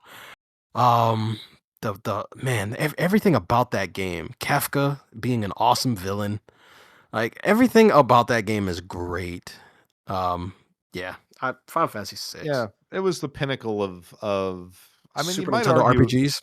yeah, I mean, you might argue that. I would argue that. I know some I people are gonna wouldn't. pick other games, but it was the pinnacle of that era, so we're gonna go Yeah. with that. The next matchup, and I had to put this on here because again, I go by aggregate review scores. There are a lot of highly rated Rainbow Six games. So it's Okay. Rainbow Six 3 Black Arrow That's a good versus one. Yakuza 6. Okay, here we go. And Here we I'm go. gonna be honest with you, I cannot Here we go. sort out in my mind which Rainbow Six is which Black at this point. Arrow, Rainbow Six 3 Black Arrow is the one on the PS2. It's a really good Rainbow Six. PS2 and Xbox. I thought Yeah. this was Xbox 360. No, there wasn't a Rainbow Six until New Vegas. Was that it called? The Rainbow Six Vegas 'Cause is what it was I gotta called. look this up Yeah, now. Rainbow Six 3 was really, really good. I enjoyed Rainbow Six 3 a ton. Um, I'm gonna pick Rainbow Six here because I really enjoyed Rainbow Six 3. Oh, sorry, this is the original Xbox.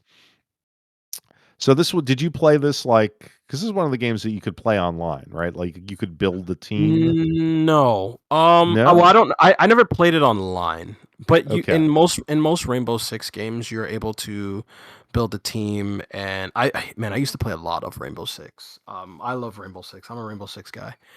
Um, you basically have teammates who are basically created with the game, and they all have names and badges and whatnot. But or countries that they represent is what I mean. But you would just basically tackle missions and make sure you don't get anybody in your team killed. That's it. Okay. Yeah, but Yeah, I'm going with Rainbow Six. I love that. I love Rainbow Six 3. I seem to remember the Vegas one as well, but I feel like that Vegas this was really good. one generally is better regarded slightly.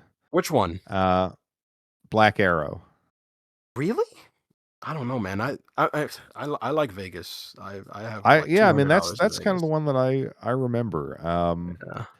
But in any event, Are you going with Yakuza 6? Is that what you're doing?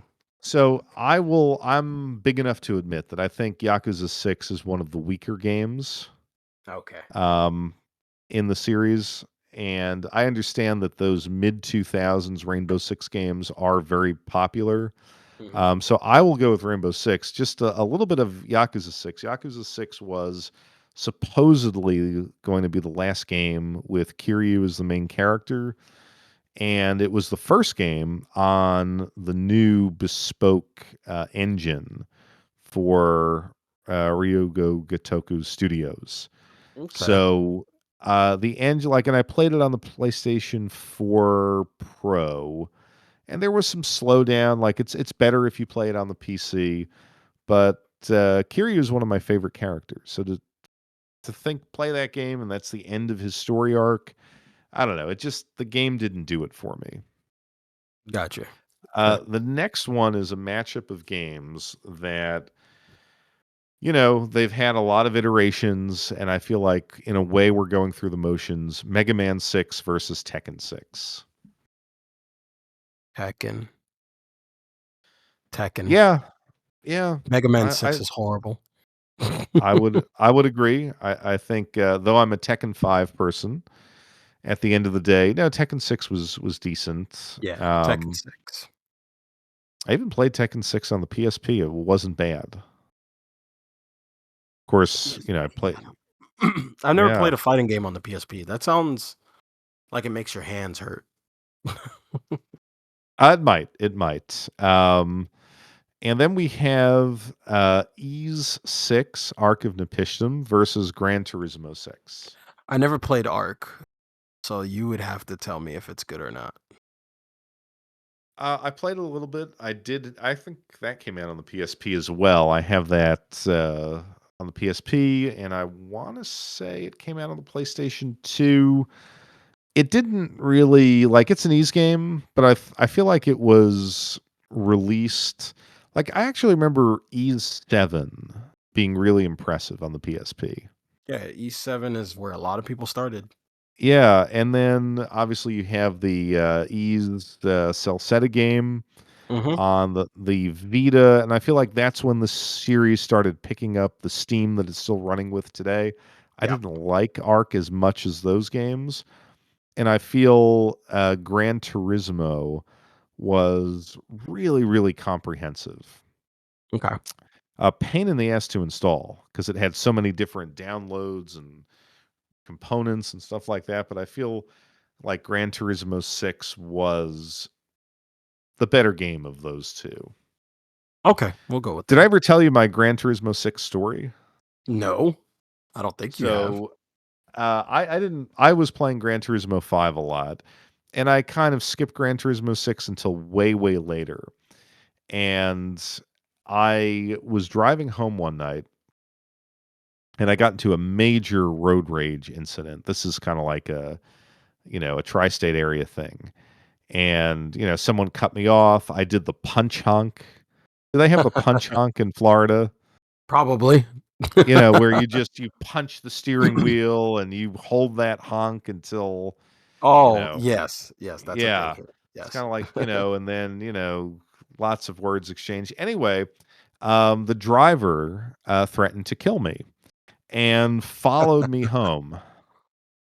And I lost him for a little bit, and then I was like, "Oh man," but he knows kind of like where I'm living.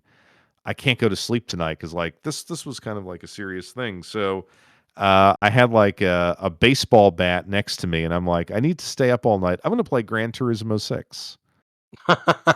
And I started grinding. Like I'm going to put Gran Turismo 6 in. I hadn't played it yet, and I called my friend and his wife, and I'm like, "Look, I got into a little incident tonight. Just to let you know, I'm at home, but I may call you if something goes down here." And I just played Gran Turismo 6 all night. Nice. The fact that So he followed you home, I would have played something all night too. yeah, yeah. So that's my memory, but it's a good game. So I'm gonna Mm. move that along. Civ 6 versus Dead or Alive 6. Civ. Yeah, I'm gonna go with Civ. I thought they were kind Yep. of like Going this Civ. was like because I stick these in a randomizer, so Mhm. it's interesting that these two came out at the same time because I think both were at their core very good games that were evolving in a very negative DLC microtransaction direction. Okay. Yeah. Right? So like Uh, DOA, like if on PC, right? If you want every costume, every character, it's like $800. Oh, was that? Yeah, because I do I think remember that. That yeah. was yeah, you're right. That was that one. And I I just think remember playing that Dead or Alive and not really enjoying it as much. yeah, I didn't like it as much as the previous entries, and I think Civ 6 was a lot, same way, good core gameplay, but they Mhm. moved in that direction. Yeah. Soul Calibur 6 versus Mega Man X6. Mm. This one's kind of hard because I do enjoy Mega Man X6 somewhat. Um, Soul Calibur 6. Is that the one with Spawn or is that 5? I'm trying to remember. This was a fairly recent one. This was like mid Never played it. 2010s. Yeah, I never I played. Oh, just wait, I just no. played it Hold up. Maybe I'm wrong. Let me see. Soul Calibur 6. Maybe I'm wrong. This one's a tough one for me. yeah, I feel like I don't know. I like the Mega Man X game. I really like X4. That's my favorite. And I feel like at a certain point, like I said, the formula is getting repeated. I don't have a Yeah. clear, distinct memory of X6. I played Soul. 2018. Yeah, I played Soul Calibur 6 recently, and I think that was like a set in Unity or something. Like it was to me, it wasn't as fun as the other Soul Caliburs, but also wasn't as negative as I remember. It had to create your own character mode. I'd lean Soul Calibur 6, but not by much. No, I gotta go Mega Man X6 on this Mega one. Man? For me, I gotta go Mega Man X6. This was the one that was on, I think it was on PlayStation. Or was it Was it? PS2? I think it was on PlayStation. That's the one where he's holding the saber sword, right? Sideways or what? I think that's the one. Really? Yeah, that's that one. That's the one where like I Oh, think yes, yes. that was the Mega Yes, Man that was yes. like pushing the PlayStation to its limit. Like it was like going crazy with the graphics. Yeah, I gotta go Mega Man X6 on this Yeah, one. I'll join you with that. I'll join you with Yeah, that. Now that I for some reason, I thought this was a the one late. the one with zero on the cover. I think that's Yeah, okay. X7. No, I'll join you with that one. Okay, yeah, X7 was the one that looks kind of weird. But yeah, I gotta go X6 on that one. Metal Slug 6 versus Super Mario Land 2, 6 golden coins. Nope, Metal Slug. Really? I Oh, man. enjoy Metal Slug 6 a lot. Um, that's the one with the aliens. Let me see. Let me just double check Metal and make S sure. Metal Slug 6 Yeah, was that's the one with the aliens. Yeah, I love this one. This one's good. Metal Slug or this is the Super PlayStation Mario. 2 release one, like, that was the home console that this was released on. Yeah, have you ever played Metal Slug 6? Metal Slug 6 is crazy good. That's the one where they like eventually you go up into space and you're on the alien ship, and I'm like, oh my god, this is getting super cool. I love it. I like Metal Slug 6. Um, Oh, man, I have to disagree. you don't like I Metal Slug think 6? I mean, I no, I like Metal Slug 6. I think I actually have this, the physical What copy. was the other one? Mario what? It was the Super Mario Land 2, 6 golden coins on the original Game Boy. Oh, And I remember this. I I just re thought, You know what? yeah. I'm changing mine. I'm going with Super Mario Land. I Yes. remember this. Okay, so I've had a lot of fun with this game. Yes. When I had the original Game Boy. Frustrating, but I had a lot of fun with that. Let me see. This was kind of like playing for me, I remember playing it and I couldn't help but feel like I was playing Mario 3 again. Uh, Yeah. and I remember being frustrated, but every time that frustration sets in, I would inch a bit closer and closer and closer. And that first level music kind of sticks in your head too. Yes. What it has that melody. Yeah. Yeah, I yeah, I'm going with this one. Yeah, I'll go with see, Super Mario. th I've I played this game through so many times back in the day, and I've talked about this on here, I've talked about it on the channel. I didn't get a Super Nintendo until very late, and I Okay. really wanted to be part of that, like, Nintendo gaming ecosystem that was happening in 92, 93, 94. Hmm. And when I got this game on the Game Boy, I mean, Super Mario, the original Mario Land was, it was Mario, but it was kinda bland. And this one gave me, like, I think this was really close to Super Mario World for me as a kid. Yeah. Like, yeah, it wasn't there all the way, obviously not color, obviously not all the cool mechanics, but it captured so much of, quote, unquote, "the new Mario." And as you went forward in the game, like, there was a lot of creative level design. You might argue that it essentially foregrounded what the Wario series would be, and we talked Yeah. about how much we loved those games on the Game Boy Advance. Yep. So I think it's a really strong contender here. I agree. I agree, and it's Mario fun. So Yeah. So yeah, I'll go we're with the Mario game. now we're in the Elite 8, and I think it's gonna become a little bit easier. Street Fighter 6 versus Final Fantasy 6. Final Fantasy. Easily. Yep. Easily. Yep. Don't even need to I think don't about think it. yeah, don't need to think about it, don't need to talk about it. Rainbow Six 3 Black Arrow versus Tekken 6. Rainbow Six. Yeah, I would say, like, even though I'm not a Rainbow Six guy, um, There's probably more to do in it than Tekken 6, Yeah, Rainbow Six. Yeah, and man, and I love Rainbow Six games. Well, classic Rainbow Six. yes, Gran Turismo 6 versus Civ 6. You know I hate Gran Turismo games. I know. So um, I'm still gonna pick Civ.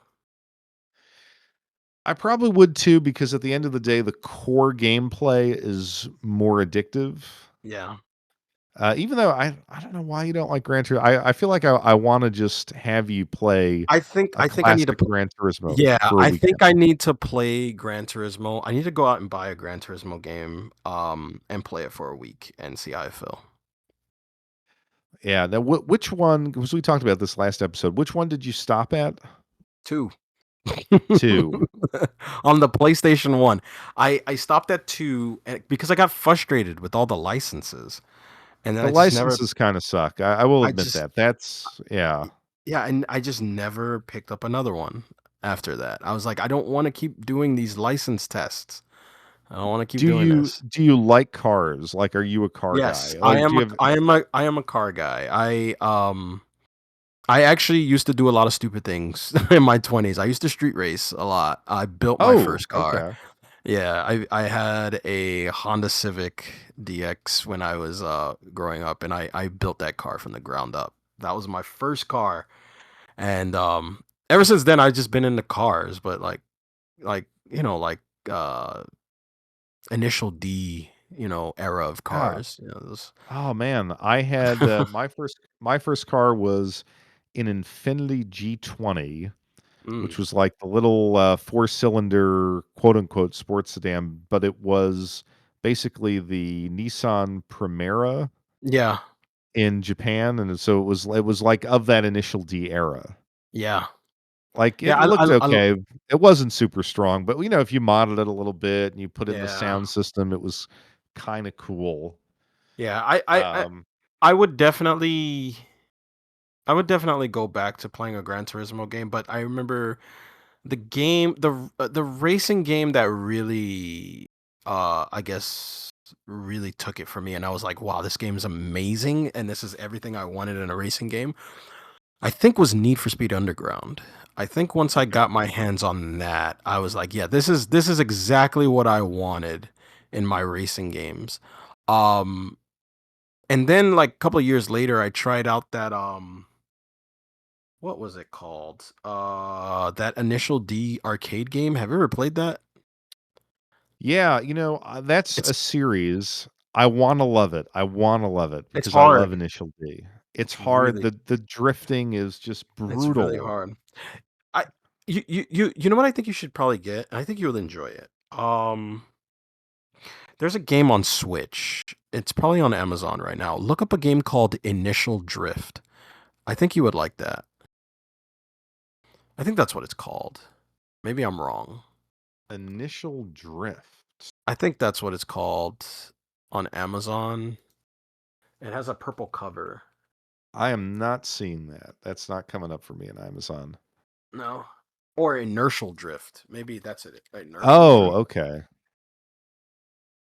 Inertial Drift. Okay. Do you see it? Um, Let me see. Um, it is I'm seeing a PS4 Hold on. game. Switch. Maybe I'm wrong. What's it called? Oh, I found it. Yeah, it's called inertial drift. That's what it's called. I mean INERTIAL drift. Go ahead and get that game. You'll enjoy it. It's 25 Oh, bucks on Amazon. it's on Steam. Interesting. Yeah, Yeah, I mean, I think you would like that. it's funny. A long, long time ago, I did a review of Initial D on the PlayStation 3 when that game came out. I imported it, and I said, as much as I love the aesthetic, I love the characters. This is like one of the premier anime manga properties for me. Mhm. I just couldn't get into it. And a lot of people told me like your review is accurate, but if you want to like this game, you have to play it with a wheel. Ah. it is the only way to make this game enjoyable because it was a direct arcade port, and I've never gotten around to trying that.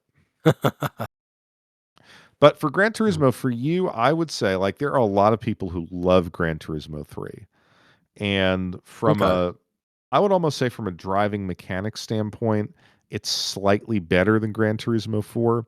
But Mhm. what Gran Turismo 4 has is an amazing roster of cars. Okay. Like, absolutely unbelievable. There might be over like 800 different cars. You could probably actually buy that Honda Civic DX. I'll So I might definitely give it a start try. yeah, I might start there. And 5 and 6 are very good Mhm. games, but like I said, the installs on the PlayStation 3 are painful. Okay. So I would actually go to the I guess the PS5, Gran Turismo 7, Hmm. Okay. because that's got I mean, it suffers from a lot of the things that we don't like about modern gaming. Mhm. Um, but I think Gran Turismo on the PlayStation 4, they did that little interim step, which was Gran Turismo Sport or something, Uh-huh. which was more of, I don't know, it wasn't the complete experience. So I'd say try Gran Turismo 4 or 7. Okay. I'll give that a try. All Can't hurt to right. play a Well, Gran Turismo game. yeah. All right. Super Mario Land, 6 golden coins, or Mega Man X6. Mario. I agree. 4 games left. Final Fantasy 6 versus Rainbow Six Three Black Arrow. Final Fantasy. That's too easy. Easily, this is one of our easier run throughs. Civ 6 versus Mario. This one's hard. This is a tough one. This is a tough one This because one's hard. I kinda wanna say Mario, I do but too. at the same time, I'm like, man, but Civ 6 is really good. I'm going Mario for nostalgia purposes. Yeah, I think yeah, I mean there's something so Civ 6. Is there a Civ 7? I'm just curious. Did they come out with that? I don't know. There is a Civ 7. I'm looking at it right now. This I have Oh, not wow. played.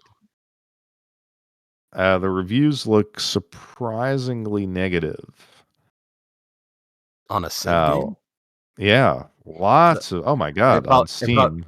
it probably has DRM. Usually people hate that. Yeah, yeah, I'm gonna go with Mario just because I think Mario is the more innovative of the Mhm. 2 as far as what it brought when it came out. I spent a lot of time with Civ 6, and I thought it was like a better, more comprehensive version of Civ 5. Whereas the 6 golden coins game, like I said, it was really competitive with what was on the SNES. It was the equal to what was on the NES, and it set up a lot of great platformers in the Wario series. So that would bring us Final Fantasy 6 versus Mario. Final Fantasy. Yep. We knew this was happening. We knew this was happening Yeah, from the minute you put it on the list. yeah. Um, I don't know. I remember it wasn't how long was Final Fantasy 6? Pretty long. It's about a 50-hour I game. Okay, because I remember it being long for the time. Yeah, it's 50 hours. Yeah, well, if you go through all the well, you have to go through all the story beats. But there's some points where if you don't do certain things right, you lose characters, so you miss out on some stories. Because I think you have to do something special in order to get that ninja guy. I know that for sure. What's his name? Edge? Yeah. I think you got to do something special for him. And then to keep Celeste from jumping off the cliff, you got to do something special for her. There's a couple of things that you have to do that makes the game longer. Um, you save some characters or something like that. So these games are on sale right now on Steam. um, for the Golden Week sale. There's a goal. I don't even know what that means. Square Enix Golden Week sale. I'm just looking at it right now. Somehow Squeenix. I thought Golden Week was in May. I But mean, anyway, technically, we are in. Well, it's about to be May in like what, 4 days, 5 days. yeah, so I have that like Final Fantasy Pixel Perfect bundle. Okay. Part of me is like, do I go back and play Final Fantasy 6 again? I always say play it up to the opera house and then just turn it off because that's the funniest parts, right? It's like Okay. fighting against Ultros in that opera house where and then he just kind of creams you. He just beats you up. So that's usually where I stop. Uh, was the opera house. Might have to 'Cause do this. Hmm. Does it have quality of life improvements? Because I don't have I 50 have hours. I have no idea. I have no idea. If I was gonna play that game, I was just gonna pop in Final Fantasy 3 on my Retron and just play it there. Hmm. I'm looking at it here. Additional boost features to expand gameplay options. Switch off random encounters. How much is Adjusting the game? experience. It is $11. Oh, that's not bad. Yeah. I'll pay $11 for And Final Fantasy 3. I feel like is it Steam Deck verified? It is playable. Um with some sort of default controller configuration issues. So I might have to look at it because I can't do 50 hours, but if I can like tweak experience gains or something like that, I could give it a shot. So this was an easy one, and I think this series is going to get a little more focused because as we get to 7, 8, 10, at that point the heavy hitters are gone, and we're really going to have to search for some Yeah, interesting games. yeah, and then we're gonna have to So start using keywords like games with the name war in it. yeah, You yeah. know, you gotta start doing that. So before we sign out, though, I have to ask you what have you been playing lately? What Um, has taken up your gaming time? so let me say this first. I did I did you I don't know if you heard. You heard my Switch broke, right?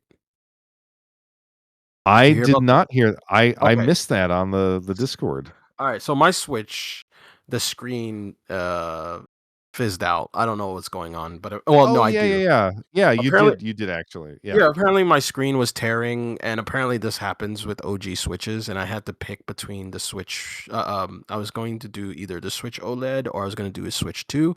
I decided to go with the OLED instead of the Switch 2. Interesting. And one of the reasons why is because with the type of games I play, it doesn't really I won't see the performance boost. So I didn't really see the reason to get a Switch 2. Um for that. That was the only thing. So I just got the OLED because the OLED kind of fixes the issue that the original Switch has. So I went with that route. We'll get that out the way. So I got the limited edition Zelda Breath of the Wild, because it was on sale too. It was like $300 flat. So I just bought that instead of the $500, Switch 2. Okay. Um, so I went that route. But the games I'm playing. So, oh, okay. Where do I start with this? I'm playing a game called, let's see. There's a couple of games on Switch and there's one on PC, surprisingly. If you count Okay. visual novels as, games. So I did get a I copy do. I do. of I did get a copy of Wizman's Try. That's the release of that 3DS game or DS game that we never got in Japan. It's a JRPG where it's almost like Shin Megami Tensei, but not Shin Megami Tensei because you play as a wizard who can do, I guess, alchemy on these three fairies, and whenever he fights monsters, he can merge the monsters with the fairies so that the fairies become those monsters. So it's like the three fairies are blue mages almost. They basically take the skills of the enemies they kill. That's basically it. But it's a pretty good, unique, you know, RPG. I'm playing that. I got a really good survival horror game called Dead of Darkness, but it looks like a Super Nintendo game. Like Okay. it looks like a it looks like you picture Final Fantasy when you're on the world map, but you're in a house and you have a shotgun. That's basically it. It's almost like Alone in the Dark almost. It's really good. Has a very good plot. I think everybody should grab that one because I think that one's gonna disappear at some point. The other one I have is a game called Yobari Detective Miasma Breaker. That one is a roguelike game. It's really, really addictive, almost kind of like the Blaze Blue game. It has those roguelike elements, but it has like a 16-bit pixelated graphic kind of style. Um, Okay. and I got several visual novels for the Switch, a ton of them, because I started uploading those pictures that I showed you. Yeah. Um, so I got those. I got that. What was it? Love Kiss. I Lover forgot Ki my I was hands. looking at that. Is that any good? I haven't started reading it yet. I haven't started that one yet, but I did start. I got Virtual Ties, and I got another one called Shinjuku. What's it? Shinjuku Kome. I got my hands on that, and something called Have you played that one yet? which one? Shinjuku Kome? Yes, and it has a good hook so far. I like Okay. it so far. The hook is really good in the beginning. However, I did hear that it falls off the rails later on, but we'll see when I get there. I haven't really gotten that far yet. I thought, Um, there was some controversy about that game. Um, what Shinjuku was the Some, right? Not Kome, yes. Some? Yes, Yeah. Some, yeah. What's the So, like, it has controversy? really negative, reviews Steam? on Steam. Like, they say that the translation is terrible, they just like, it's a Yeah. ChatGPT Yeah, so translation. this is one thing that I've noticed about the visual novel community. Visual novel community is very, very particular about the translations. They don't like, and I get it. I'm probably not there yet because I haven't read enough visual novels to see the difference. But I can understand how something can feel flat. But I haven't seen it yet because I'm enjoying the story for what it is right now. But I did see the negative comments. But so far it's good. It has a really good hook, and I'm liking it. The other one that I got was City Hunter. I bought that. That was the port from the PC Engine version. So I got my hands on that. And then I decided to I got tired of people talking about some visual novel game that's like crazy. Um so I got what's it called? I got a visual novel called Saya no Uta, which is translated in the I think it's called The Song of Saya. Man, it's a visual novel. It has a lot of controversy, and I'm 10 hours in, and I see why. I man I I can't even. This visual novel will mess your head up. I don't know if you've seen me reading it on Steam, but I've been reading it. I did find a website on. I don't remember exactly what it's called, but they were selling the update DLC that uncensors the game because the game is censored. And I was like, it can't be that bad. It's that bad. Wow.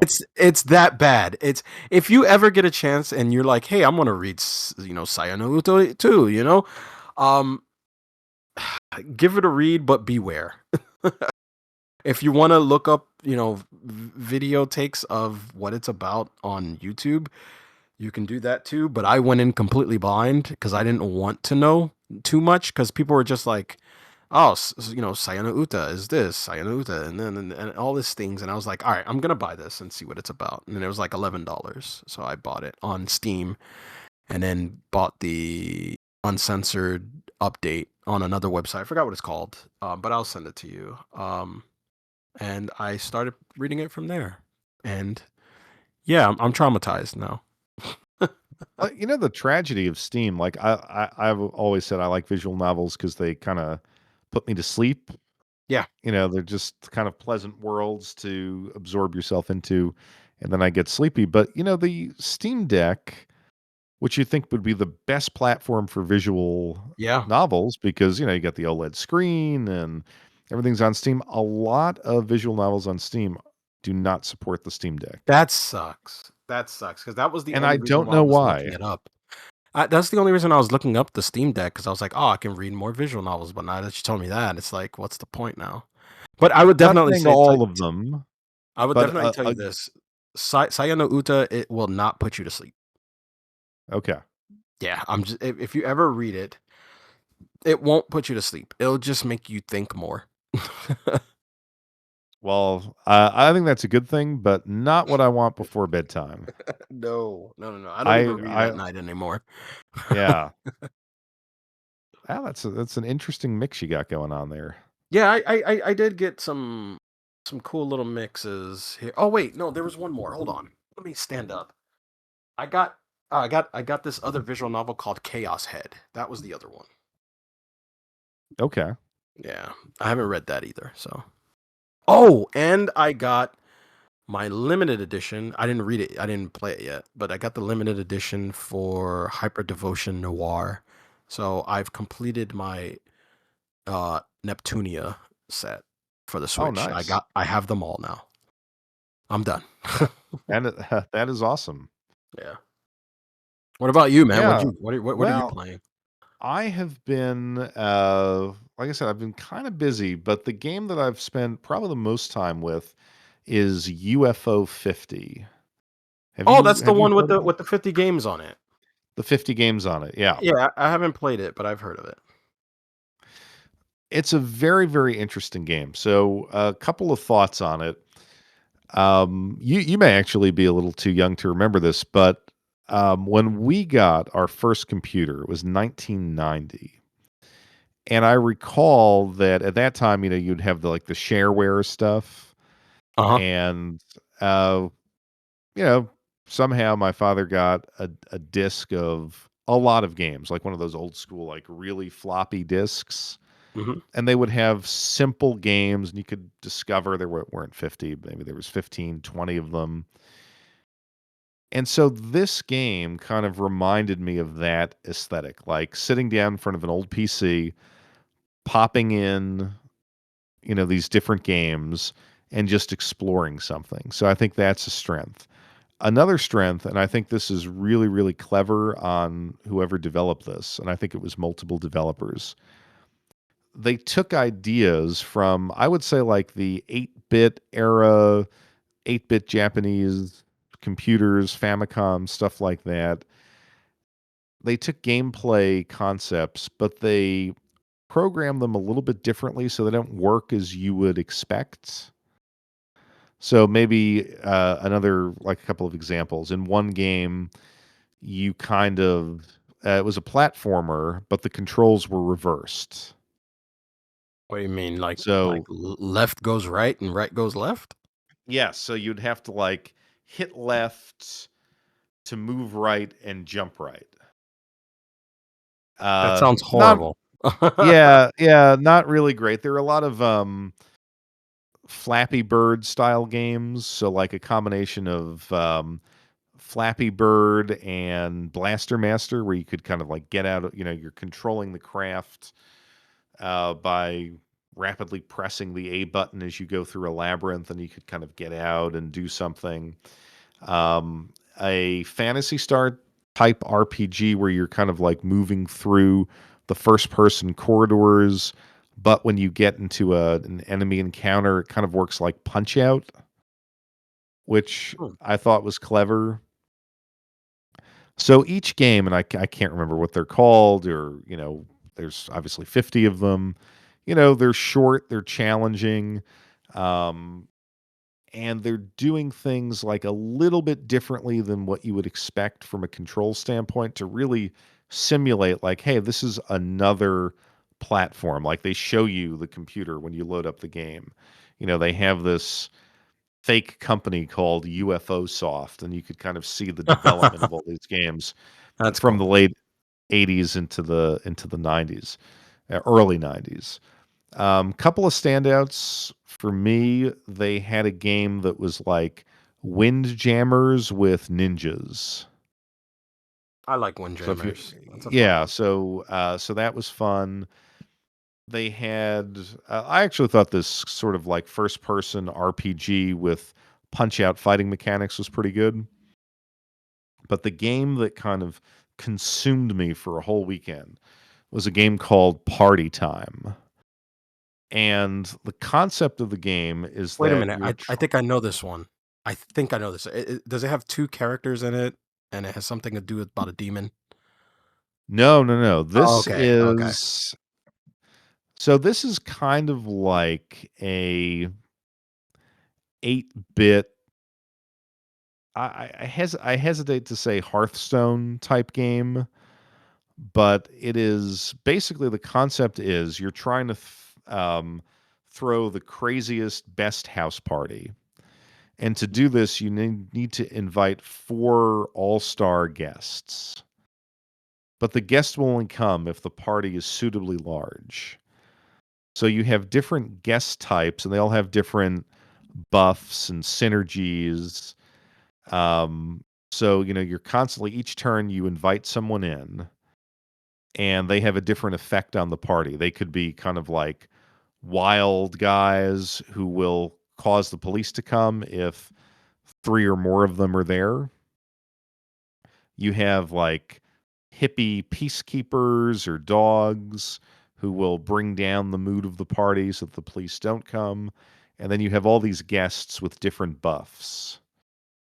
So you're constantly trying to build your popularity and your money so that you could expand your house with money and attract the 4-star or the all-star guests with your popularity.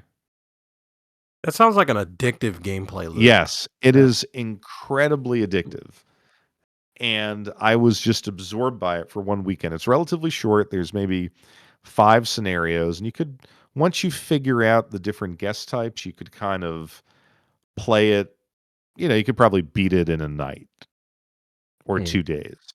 But then they do like a random party generator that just throws different guests from all the different scenarios. And this is just a wonderful game. It was the only game on there that really captured me. And I think a lot of people would probably say, no, no, there are other good ones. There's kind of like a racing game that maybe plays like Splatoon, where you're trying to cover a certain percentage of the play field with a certain color. Like there's Mhm. some creative games on there, but this party time game is a masterpiece. So I spent a lot of time with that game. I really appreciate it. I think this is one of the better Switch games. I think I got it from Fan Gamer, if I'm not mistaken. Pretty reasonable Oh, okay. price. Yeah. Fan gamer's good. And then, and this is totally out of character for me, I signed up for Switch 2 online. Uh-oh. And you might ask, why did I do this? Because I have never, I don't know that I've ever paid for an online gaming service. I had PS. No, I've never. I mean, I guess I had. What was that? The Xbox Unlimited service. Xbox Live? No, Yeah, no, the is it the Game recent Pass? one, like Game Game Pass Pass? Ultimate. Oh, okay. But I got that for like a very, very cheap price because one of my wife's family members works for Microsoft, so I got the employee discount, and so I might have been paying 25% of the price of that. But I didn't really get it for online. I got it for like the game downloads. Anyway, why did I do this? Why did I get Nintendo online? My best friend from high school texted me and said, I finally got a Switch 2. Let's just play games online. And I was like, you know what? My best friend from high school, and I haven't played video games with him in forever.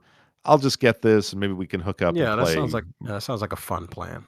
Yeah, He's a guy. He's been like painstakingly figuring out his next game purchases for the past 20 years, and he hasn't bought anything. Like he's been building a gaming computer since 2015. Wow. He's been waiting on the perfect console for him, and then I think his girlfriend just bought him, a Switch 2 and said, "Just enjoy yourself." Haven't had a chance to play with him yet, but I have been playing the GameCube games I guess that's included with it. Okay. And I've been playing the, I guess, upscaled version of F-Zero GX, Nice. How's which that? we know is a wonderful game. Yeah, I mean Yeah. it's a great game. I'm actually not as good at it without the GameCube controller. Not that I mean it was always a very hard game, so I'm not saying like I'm some ace at it, Yeah. but somehow I don't think it's as precise with the Pro controller, but yeah, this is just from someone who's played the original quite a bit. That's an awesome game. Soul Calibur 2, a lot of fun. So that's kind of filled out my time a little bit more recently, but yeah, only those two games I've been really digging into. Very nice. So that's where I am. Anything you're looking forward to coming up? Any deliveries on the horizon? Yeah, I got a big April delivery coming. Well, no, I trimmed it down um because the because of the Neo Geo. I trimmed it back um to about 2 games. I think I do have a couple of games that I'm looking forward to. I did hear that there was a reprinting. What was it? We were talking about Ease Memories to Salsetta. I heard that was getting a reprint, so I remember pre-ordering that. Oh, really? Okay. Yeah, for the Switch. So I pre-ordered that. Um, pre-ordered a couple of visual novels that I can't remember their names. But there was one game that I remember you and I were talking about, and we were kind of excited for this. It's like that anime robot shmup game. Oh, yeah, yeah, yeah. Yeah, I pre-ordered that. What was it, like Big Robot 90s X or something like that? So Yes. I pre-ordered that. So I'm looking forward to that game. Um But yeah, there's not a lot of games that I'm looking forward to because well, one, I don't have any updated consoles, right? So I don't have anything new, and there's tons of games that I have here that I haven't played yet. But I will say this: I did see some video footage of that new Capcom game, Pragmata. So when I saw that, it just made me want to play Vanquish. So I was like, all right, I guess Yeah, I'll. it had that. Yeah. I was like, I'll just play Vanquish. I don't need Pragmata. And Vanquish has the speed and action that I'm looking for anyway. Because Pragmata seems kind of, I'm not gonna say grounded, because I did see some video clips of the character like floating around. But I guess Vanquish has that absurdity that I like. So it's like you sliding around with a jetpack, attached to your kneecaps. That just sounds stupid.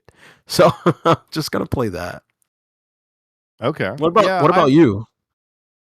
I am excited for the Goemon collection, which I think is coming out in July. Is there a going on? Oh, So yeah, that's right. Yeah, yeah, yeah, I did see that. so I was I've got that on the horizon. Mhm. I'm not really sure. That's the only one that's captured me. I did want to play the Lover Kiss game, so I wanted to What definitely about that, import what about that Izuna 11 is finally getting a release on Switch 2? That's the soccer game. Inazuma 11. Have I played that? We never got Not it. It's the first time I it's getting released, I think, in really? the States. Yeah, we I never feel got a like I copy. played a version of that game on the 3DS. Yeah, there is one on the 3DS, but wasn't it Japanese only? I don't know. I feel like there was a US release of that on the eShop. Is there? Oh, okay, I might be wrong then. Yes. But yeah, that might be interesting. Um, yeah, I have to say I have not I wanted to play that Akiba Lost game. Oh, yeah, that was the real life one, Kind of like the live action. Let me just log into Ami, Ami. I have to say that I've been kind of a wimp with the tariffs. Like I'll buy from PlayAsia, Yeah, even though I it's don't more blame you. expensive, Mhm. but it's at least it's a known cost. Like any order I've made from them has not increased in price when it was delivered. I do But not blame you, pal. ha- I do not have you blame been you. hit with any crazy tariff bills Just the since the last usual stuff that I episode? told you last time. Oh, well, no, not after. Actually, no. Oh, and I've been looking forward to Rhythm Heaven Groove. That's the sequel to Rhythm Heaven Fever. Okay. So I've been looking forward for that too, but I don't have it pre-ordered or anything like that. I just, dude, I'm not gonna lie, man. After this whole Neo Geo thing, I kind of dialed it back. I'm like, I'm really prepared for this Neo Geo.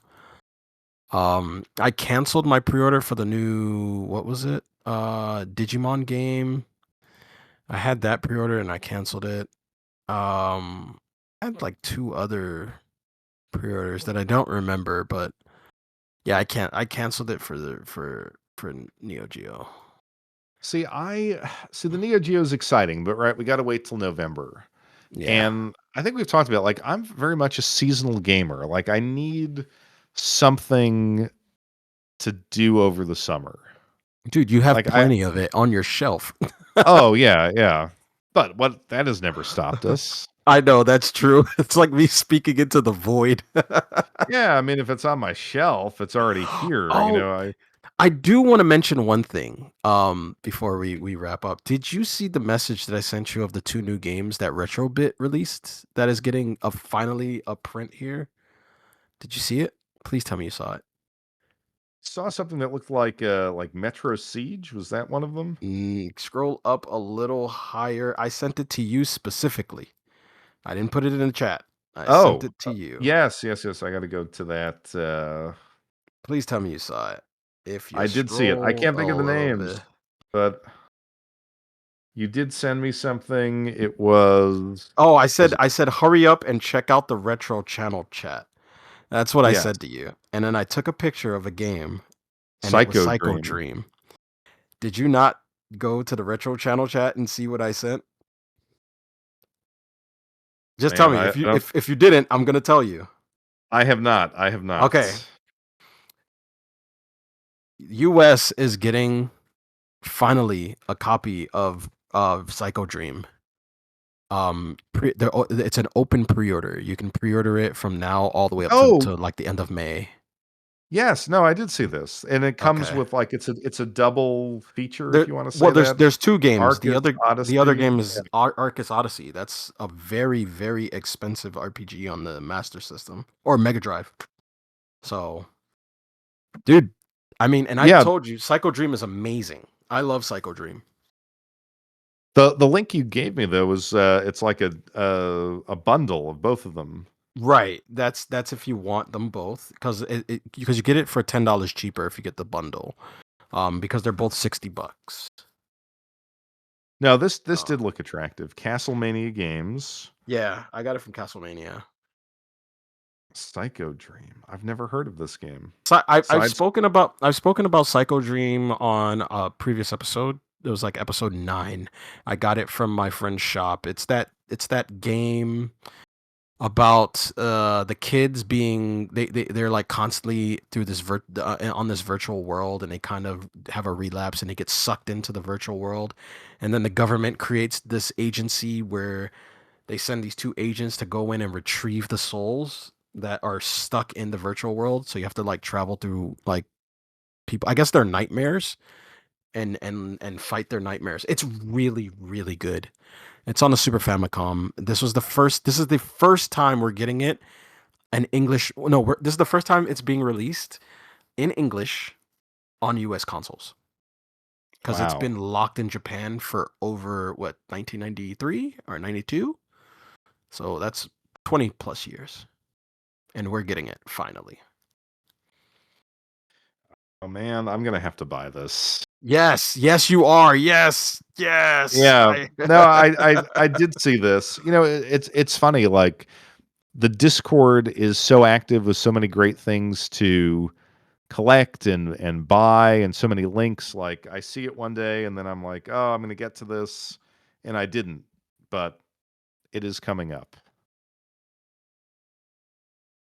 You got me to pre-order the Neo Geo. Yeah. Hopefully the wife is not listening to this, but she does listen to each episode, so Yeah, yeah. I can just tell her I can cancel it on Amazon.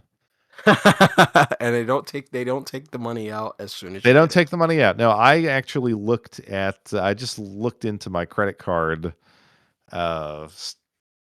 website, and yes, the money has not come out yet. So this is There you this is a go. positive. There you go. Well, I think we've covered a lot of ground tonight. We This did. has been a fun We did. episode. We did. I'm gonna go and play some Psycho What? Dream. Yeah, yeah. We were almost at the 3 hour mark. Oh yeah. So yeah, so we will be back in May, and until then, Jay, enjoy the collecting, enjoy the importing, enjoy the gaming. Same to you, man. Same to you. All right, take Bye, care. everybody.